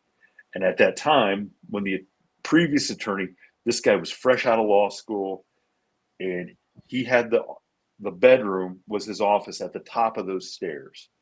And she was in college. And she told us that he called her one night because he was working late. And he's like, I want you to be on the phone with me. There's somebody walking up the stairs. Okay. Now you couldn't walk up every stair creak, like it was loud. Okay. She could hear somebody walking up the stairs through the phone. I mean, you're talking like this is the early 80s, probably. Right. She could hear, and he goes, the doors are locked. There shouldn't be anybody in here. And she's like, well, what's going on? And she could hear the person come up, and then it stopped as if because his doorway was, you'd had to step out of the stair into his front of his doorway.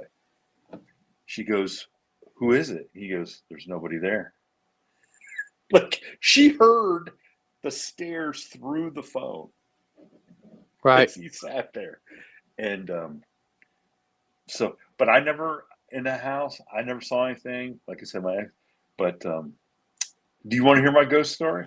Yeah. Just real quick, somebody asked me to talk about my ghost stories. I'll just tell the weirdest thing that happens here. When I was younger, I heard a voice from the living room. Now, the way my house is, it's like a big rectangle, right?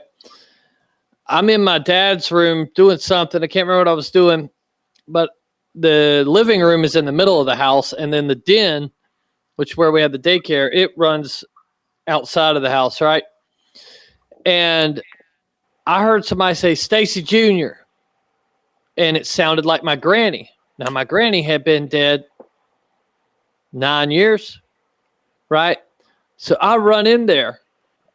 My dad meets me in the living room. He heard it too, but it sounded like my mother to him. There's nobody in the house but us two. We call my mother. She's in Tallahassee shopping. And we continue to hear stuff like that. Like me and my wife came in the house and we heard my daughters in the den. It was my daughters' voices. They were laughing about something. I could, you know how it goes. You can pick somebody that you love. You can pick their voice out of a crowd. I open the door, nobody's in there. So immediately I'm scared that something's happened to them. So I call them. But that's the weirdest thing that continues to happen in this house over and over again, is that we will hear somebody's voice and it's somebody that we know. A lot of times somebody that's still alive. And I don't know what to make of that. Is that because it doesn't feel malicious, right? So it's not like somebody's mimicking. No. So, okay, so what if you go back to that the timelines? What if there's the other timeline, or many timelines are going on at the same exact time, and sometimes you can catch what's happening? Like in the other timeline, maybe your grandma was still alive, Right. And maybe she saw you. And it's like Stacy Jr. Like maybe in that timeline you're not alive, and she's like, "Oh my God, Stacy Jr." You know what I'm saying? Like, but there's got to be something like, it definitely happened, and I don't know how to explain it. I know telling it to people sounds insane, but it happens, and it just is what it is. Well, the reason I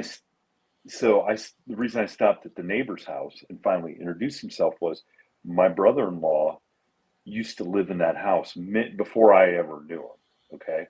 And they told me some haunted stories about it. Okay. And so I've been like, man, I want to talk to this guy. And it just so happened our mailman delivered something wrong, and I had to take it down to this guy's house. And so when I walked and I introduced myself and I said, "Hey, I want to ask you, anything weird ever happened in his house?" Duty about jumped out of his shoes. He had goosebumps on his arms. And he goes, "It's funny you would say that."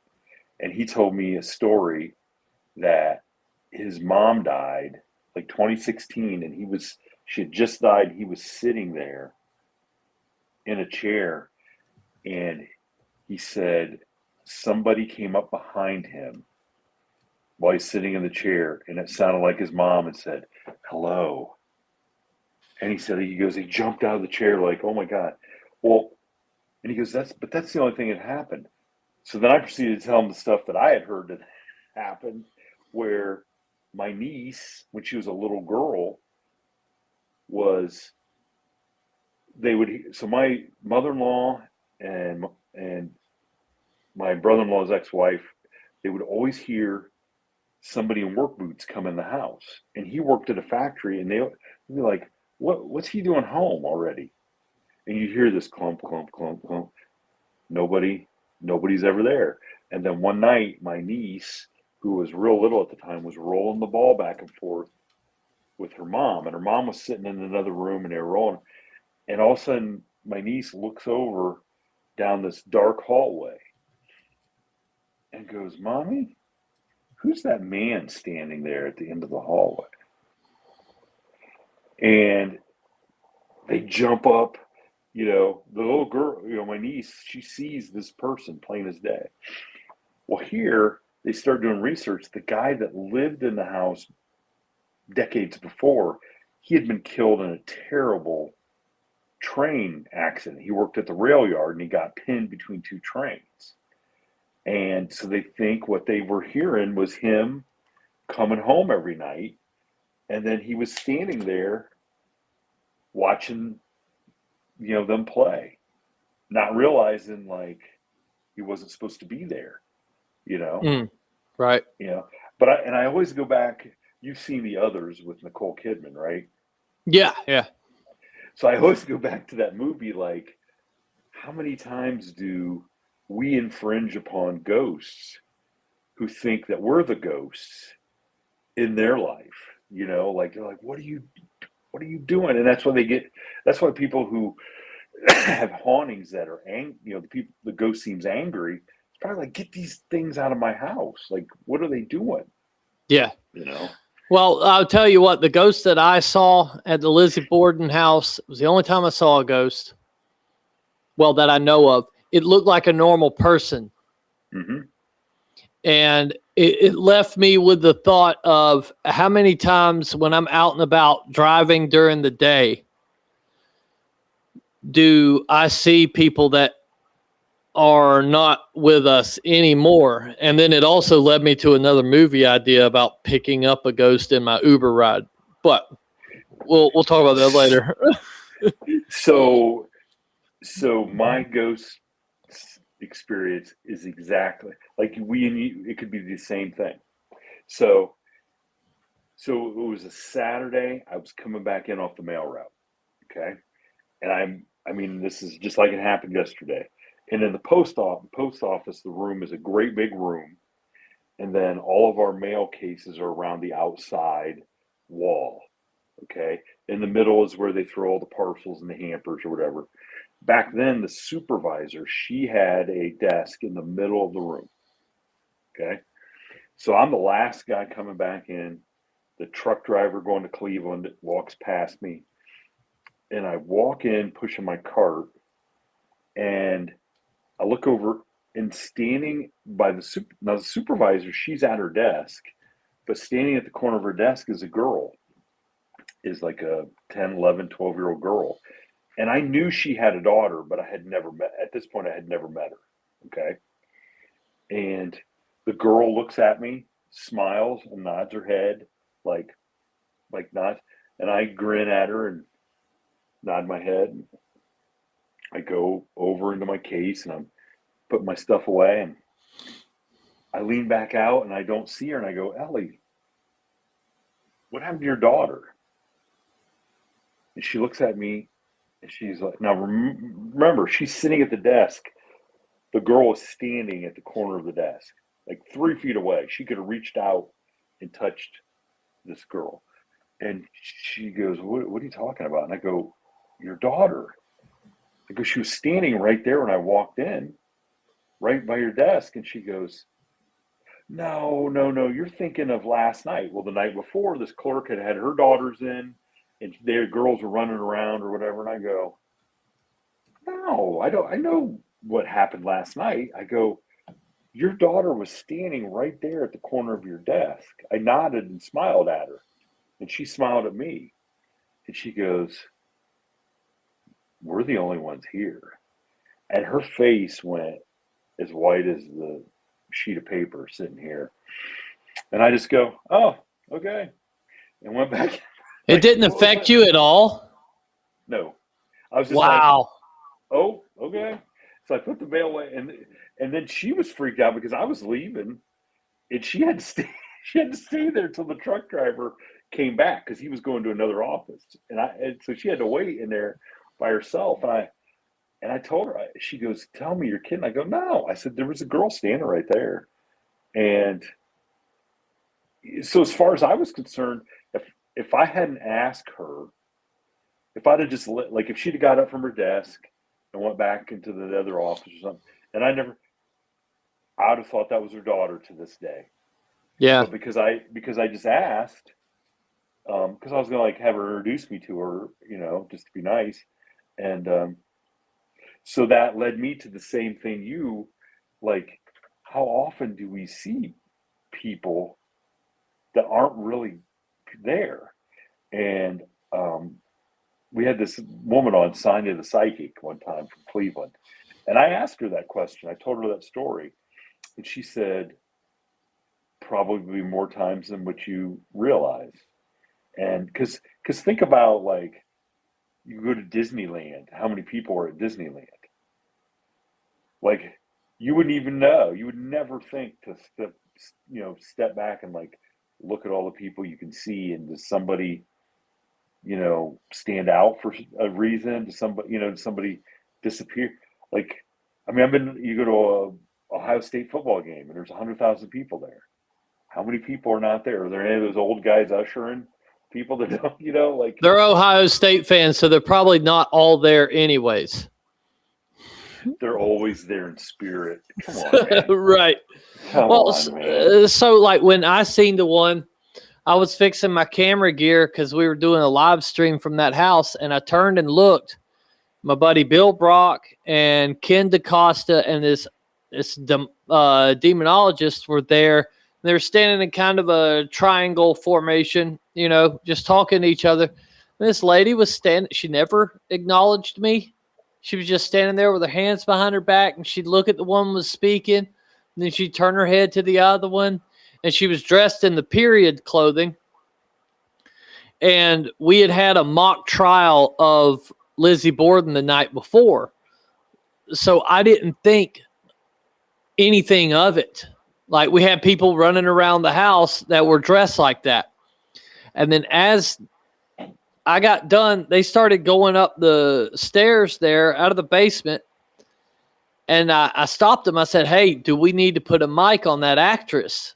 And they said, "Who are you talking about?" I said, the actress that was just standing right there with you. Is she going to be speaking? And they said, "Dude, we're the only ones in here."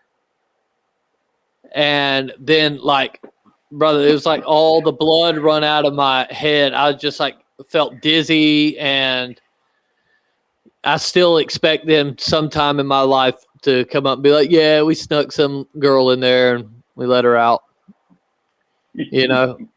I used to work in Fall River, so I know exactly where you're hanging out. That was always weird when I'd have to go pick somebody up near that house. It was like, man, Fall River is I didn't realize how unsafe that place was to be in. I'm just walking around the town, and then like I look down the alley and I'm like, "Oh shit, okay, don't need to go down that way."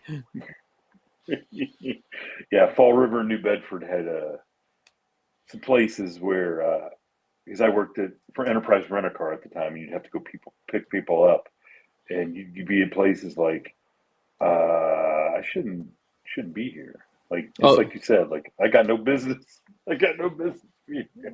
That's 85% of Uber driving. When you're picking these people up, it's like, I should not be here. Why am I the only dude, that got this call, Well, I don't want to take up too much of your time. I appreciate you being on here. We damn near got 300 people. It was like 285, 292. I think I seen at one point. But before you go, we have a thing coming out this Saturday evening, a short film that we are making. Yeah. Oh, did you forget? Look, man, there's just a lot of stuff going on. Yes, Tate is coming out. Yes, the short film. So you got a lot of good response putting it up. I did too. I'm excited for people to see the full short film. I've told everybody the stuff you did with the assets that you had it's pretty amazing. Okay. I mean, we've both been involved in making movies, and it's not easy. And what you did was pretty impressive. So I'm really eager to hear what people have to say once they see the whole short film, and hopefully it then builds momentum and anticipation for the full length feature to come out when it comes out. So. Yeah, we've been working tirelessly on a script, and after 8 versions, we finally found something that worked. Well, we think. Oh yeah, we think it worked.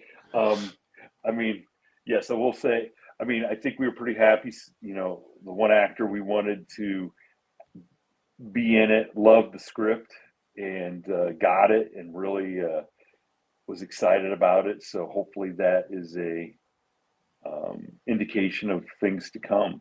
I think, Yeah, I hope so, man.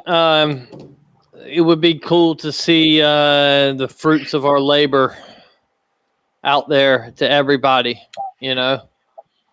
Yeah, it's always exciting to create something, and you hope people like, whenever I do a song or we do movies and stuff, and like I said, you've done both of those too. You've put songs out, and made other movies, and you're always like, are people gonna? Because there's so much stuff.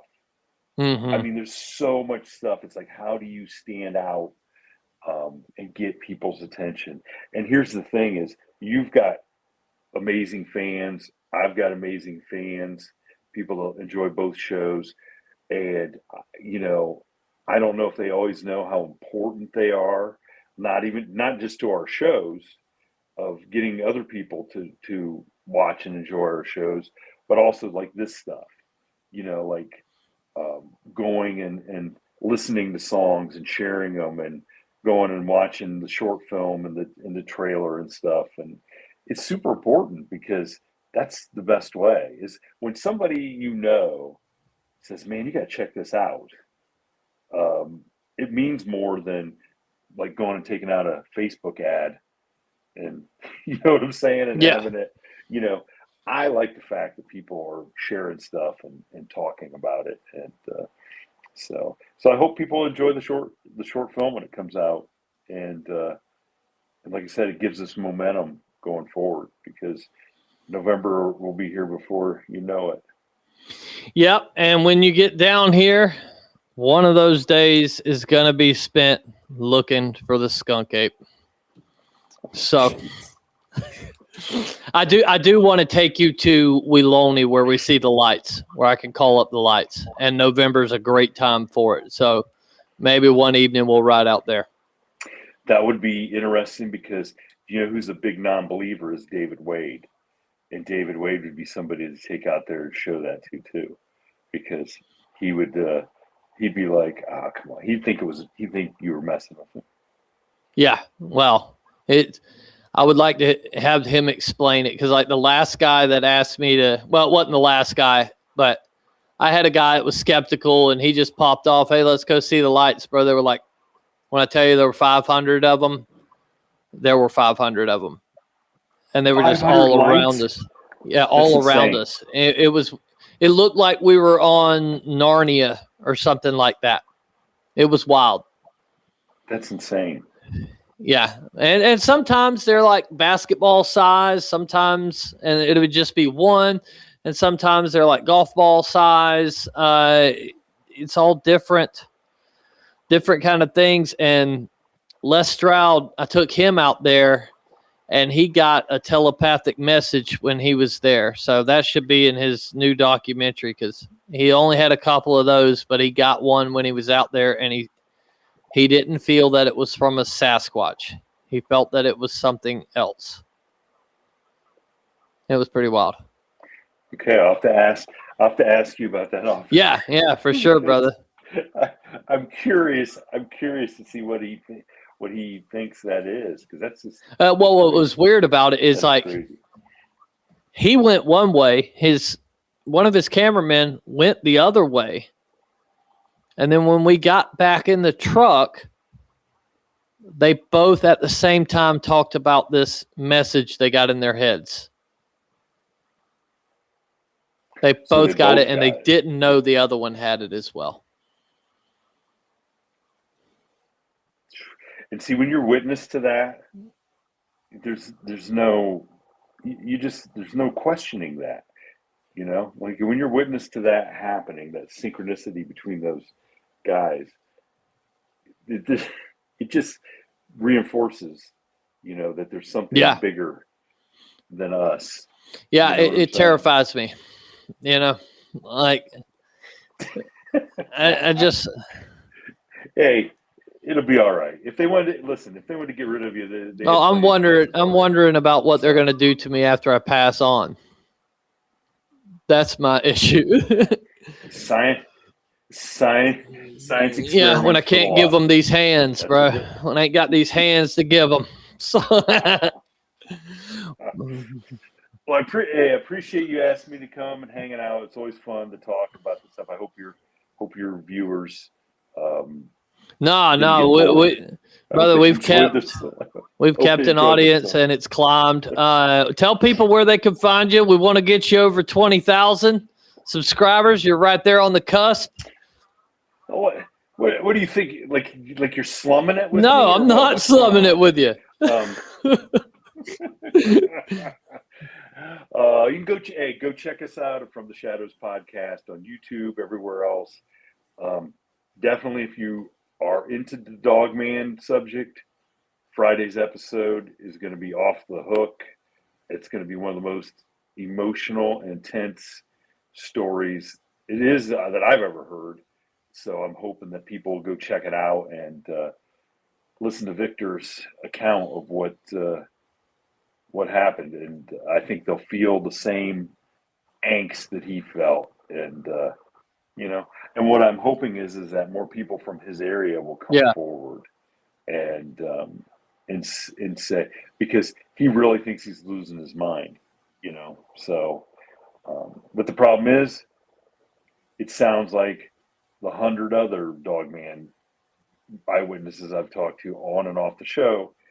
It's just the same stuff, and these people don't know each other, and they don't even, most times don't even know this stuff Right. exists. Well, one other question. So- Kenny Hess, he asked earlier, and I told him you weren't a researcher, but he wanted to know where the best spot in Eastern Ohio is to investigate, in your opinion.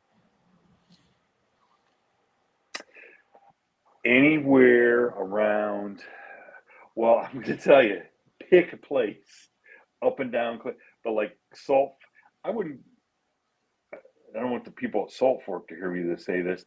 Don't go to Salt Fork, because I think everybody goes to Salt Fork, but there's just go to the Cleveland Metro Parks. I mean, you just go and walk. Go look up what I told you, that town that disappeared. We had a guy on that had a terrifying experience in the swampy area of the Cleveland Metro Parks. It is a wild, wild area when you get out of the downtown. And there's Dogman reports, Bigfoot reports, and it's like between the Cleveland and Akron area in that Metro Park system.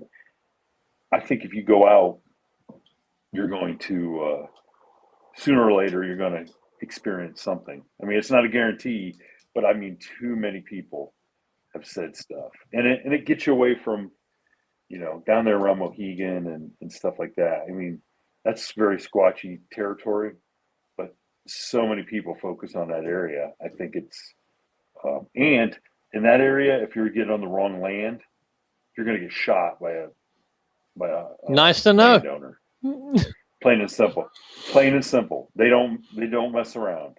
They will shoot you if you're messing around on their land. They don't even want to talk. Like, I had a Bigfoot sighting where the guy was hunting, setting up his deer stand, and saw this one field over, huge thing, no camouflage, no orange vest on, and it's shotgun season, so he knew it wasn't. And it was like 8 foot tall. Well, the BFRO comes out and takes a report, and the guy drops a pin where the sighting was. The problem is it wasn't on the land this guy was allowed to hunt on. It was the next field over that was privately owned, and people started showing up on that piece of land, and those dudes were not having any of it. And so many choice words later, the BFRO took that report off, because I think they know. I think those people know that this creature's out there, and they didn't want people messing around. First of all, they didn't want anybody to get shot and killed, but they also knew this creature was out there and didn't want people messing around. Well, right on, brother. Well, everybody, check out Shane from the Shadows podcast and our film coming out this weekend. So, yeah, check it out. Let us know what you think. And thanks again for letting me hang out. And like I said, everybody that was in here, come check us out if you don't already. I mean, I'm not as fun as Stacey. Nah, but, you got the Howler. You have the best show that nobody knows about. Like, if y'all check out the Howlers episodes, I promise you that is top 3 for me favorite podcasts I've ever heard. Oh, that's a whole other subject. Oh gosh, that's a whole other subject. I'll have to send you the new ones that have gone up. I'm gonna sign up. I'm gonna sign up. Got to listen to. Okay, all right. Because I got 2. There's 2 in the can. getting ready to Okay. go up too. So he's a little more off the chain a little bit now that. He's Oh, behind the that's paywall. awesome, bro. Well, right on, buddy. Yeah. All right. Well, have a good one. How do I? I'm gonna be on here for a few more minutes, and then I'll hop off. But I'm gonna take you off, and then you can just close out. All right. All right, brother. Later. See ya. Peace. All right, everybody. Shane Grove from the Shadows podcast. Y'all really should go check that out. You'll enjoy it, especially if you're into Dogman stuff. I know he does Bigfoot and, all kinds of paranormal stuff, but he's got a good vein of Dogman stories running on there. I have snagged one of his guests myself. That was Pat and Joe that had the Dogman thermal footage from the LBL. As I spoke about earlier in the show, the members only expedition. This is a free expedition, people. Now, there is a camping fee. It's $30 a night, but that's going to the landowner. It has nothing to do with us. Half of it's going to the landowner. The other half is so we can order porta potties for everybody. But we're going to have a bunch of events lined up, live podcasts, going to have some special guests, live entertainment. And I know I've seen some people talk about, 100 people in the woods ain't going to find Bigfoot. And of course not. We're not going to put 100 people together walking the same trail. But there's a ton of land in the Red River Gorge, and we will be splitting up because, in my opinion, the more eyes, the better. And I've been wanting to organize a massive Bigfoot expedition for a long time.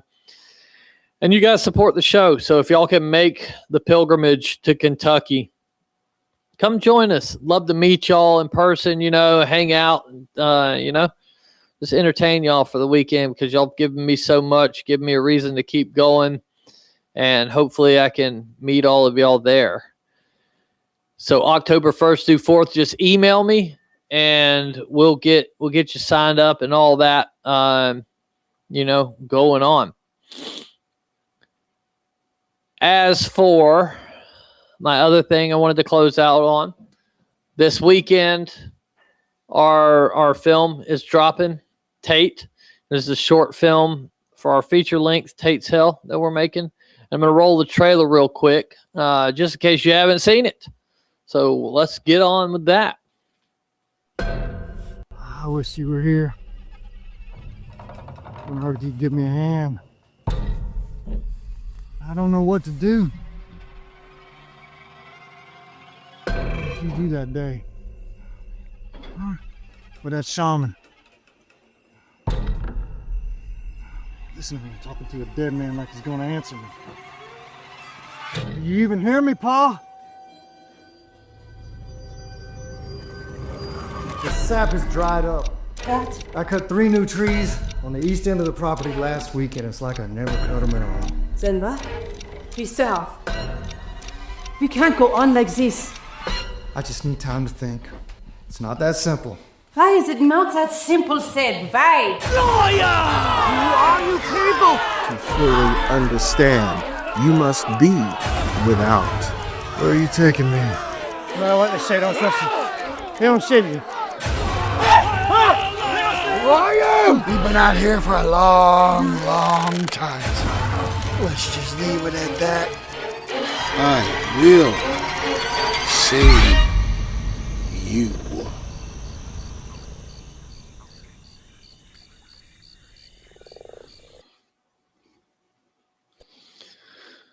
There we go, people. Tate will be premiering here on the channel this weekend. So if y'all will please share it, check it out. come watch it. Maybe me and Shane to go live afterwards, just to talk it up. But we're going to end the show a little early tonight. I know we usually go 3 hours. I've got some things to do, so I do apologize. But I do appreciate everybody coming. This Friday, dropping my interview with Robert from Cabin in the Woods. Interviewed him when I was up at Mr. Stroud's house. And it's a good one. It's a good one if y'all like Robert's content. If you haven't checked out his channel, Cabin in the Woods, it's the best deep dives on Bigfoot that you're going to find. And his most recent episode was a deep dive into my father's thermal footage. And I really think y'all will enjoy that. Not sure if y'all have all heard the story told in depth before, but y'all should definitely check that out. Not that I edited it or anything. But it's a really good episode, and it goes by super quick. But anyways, I do, like I said, appreciate y'all all coming and stopping by, staying in the chat and talking it up. But till next time, as I always say,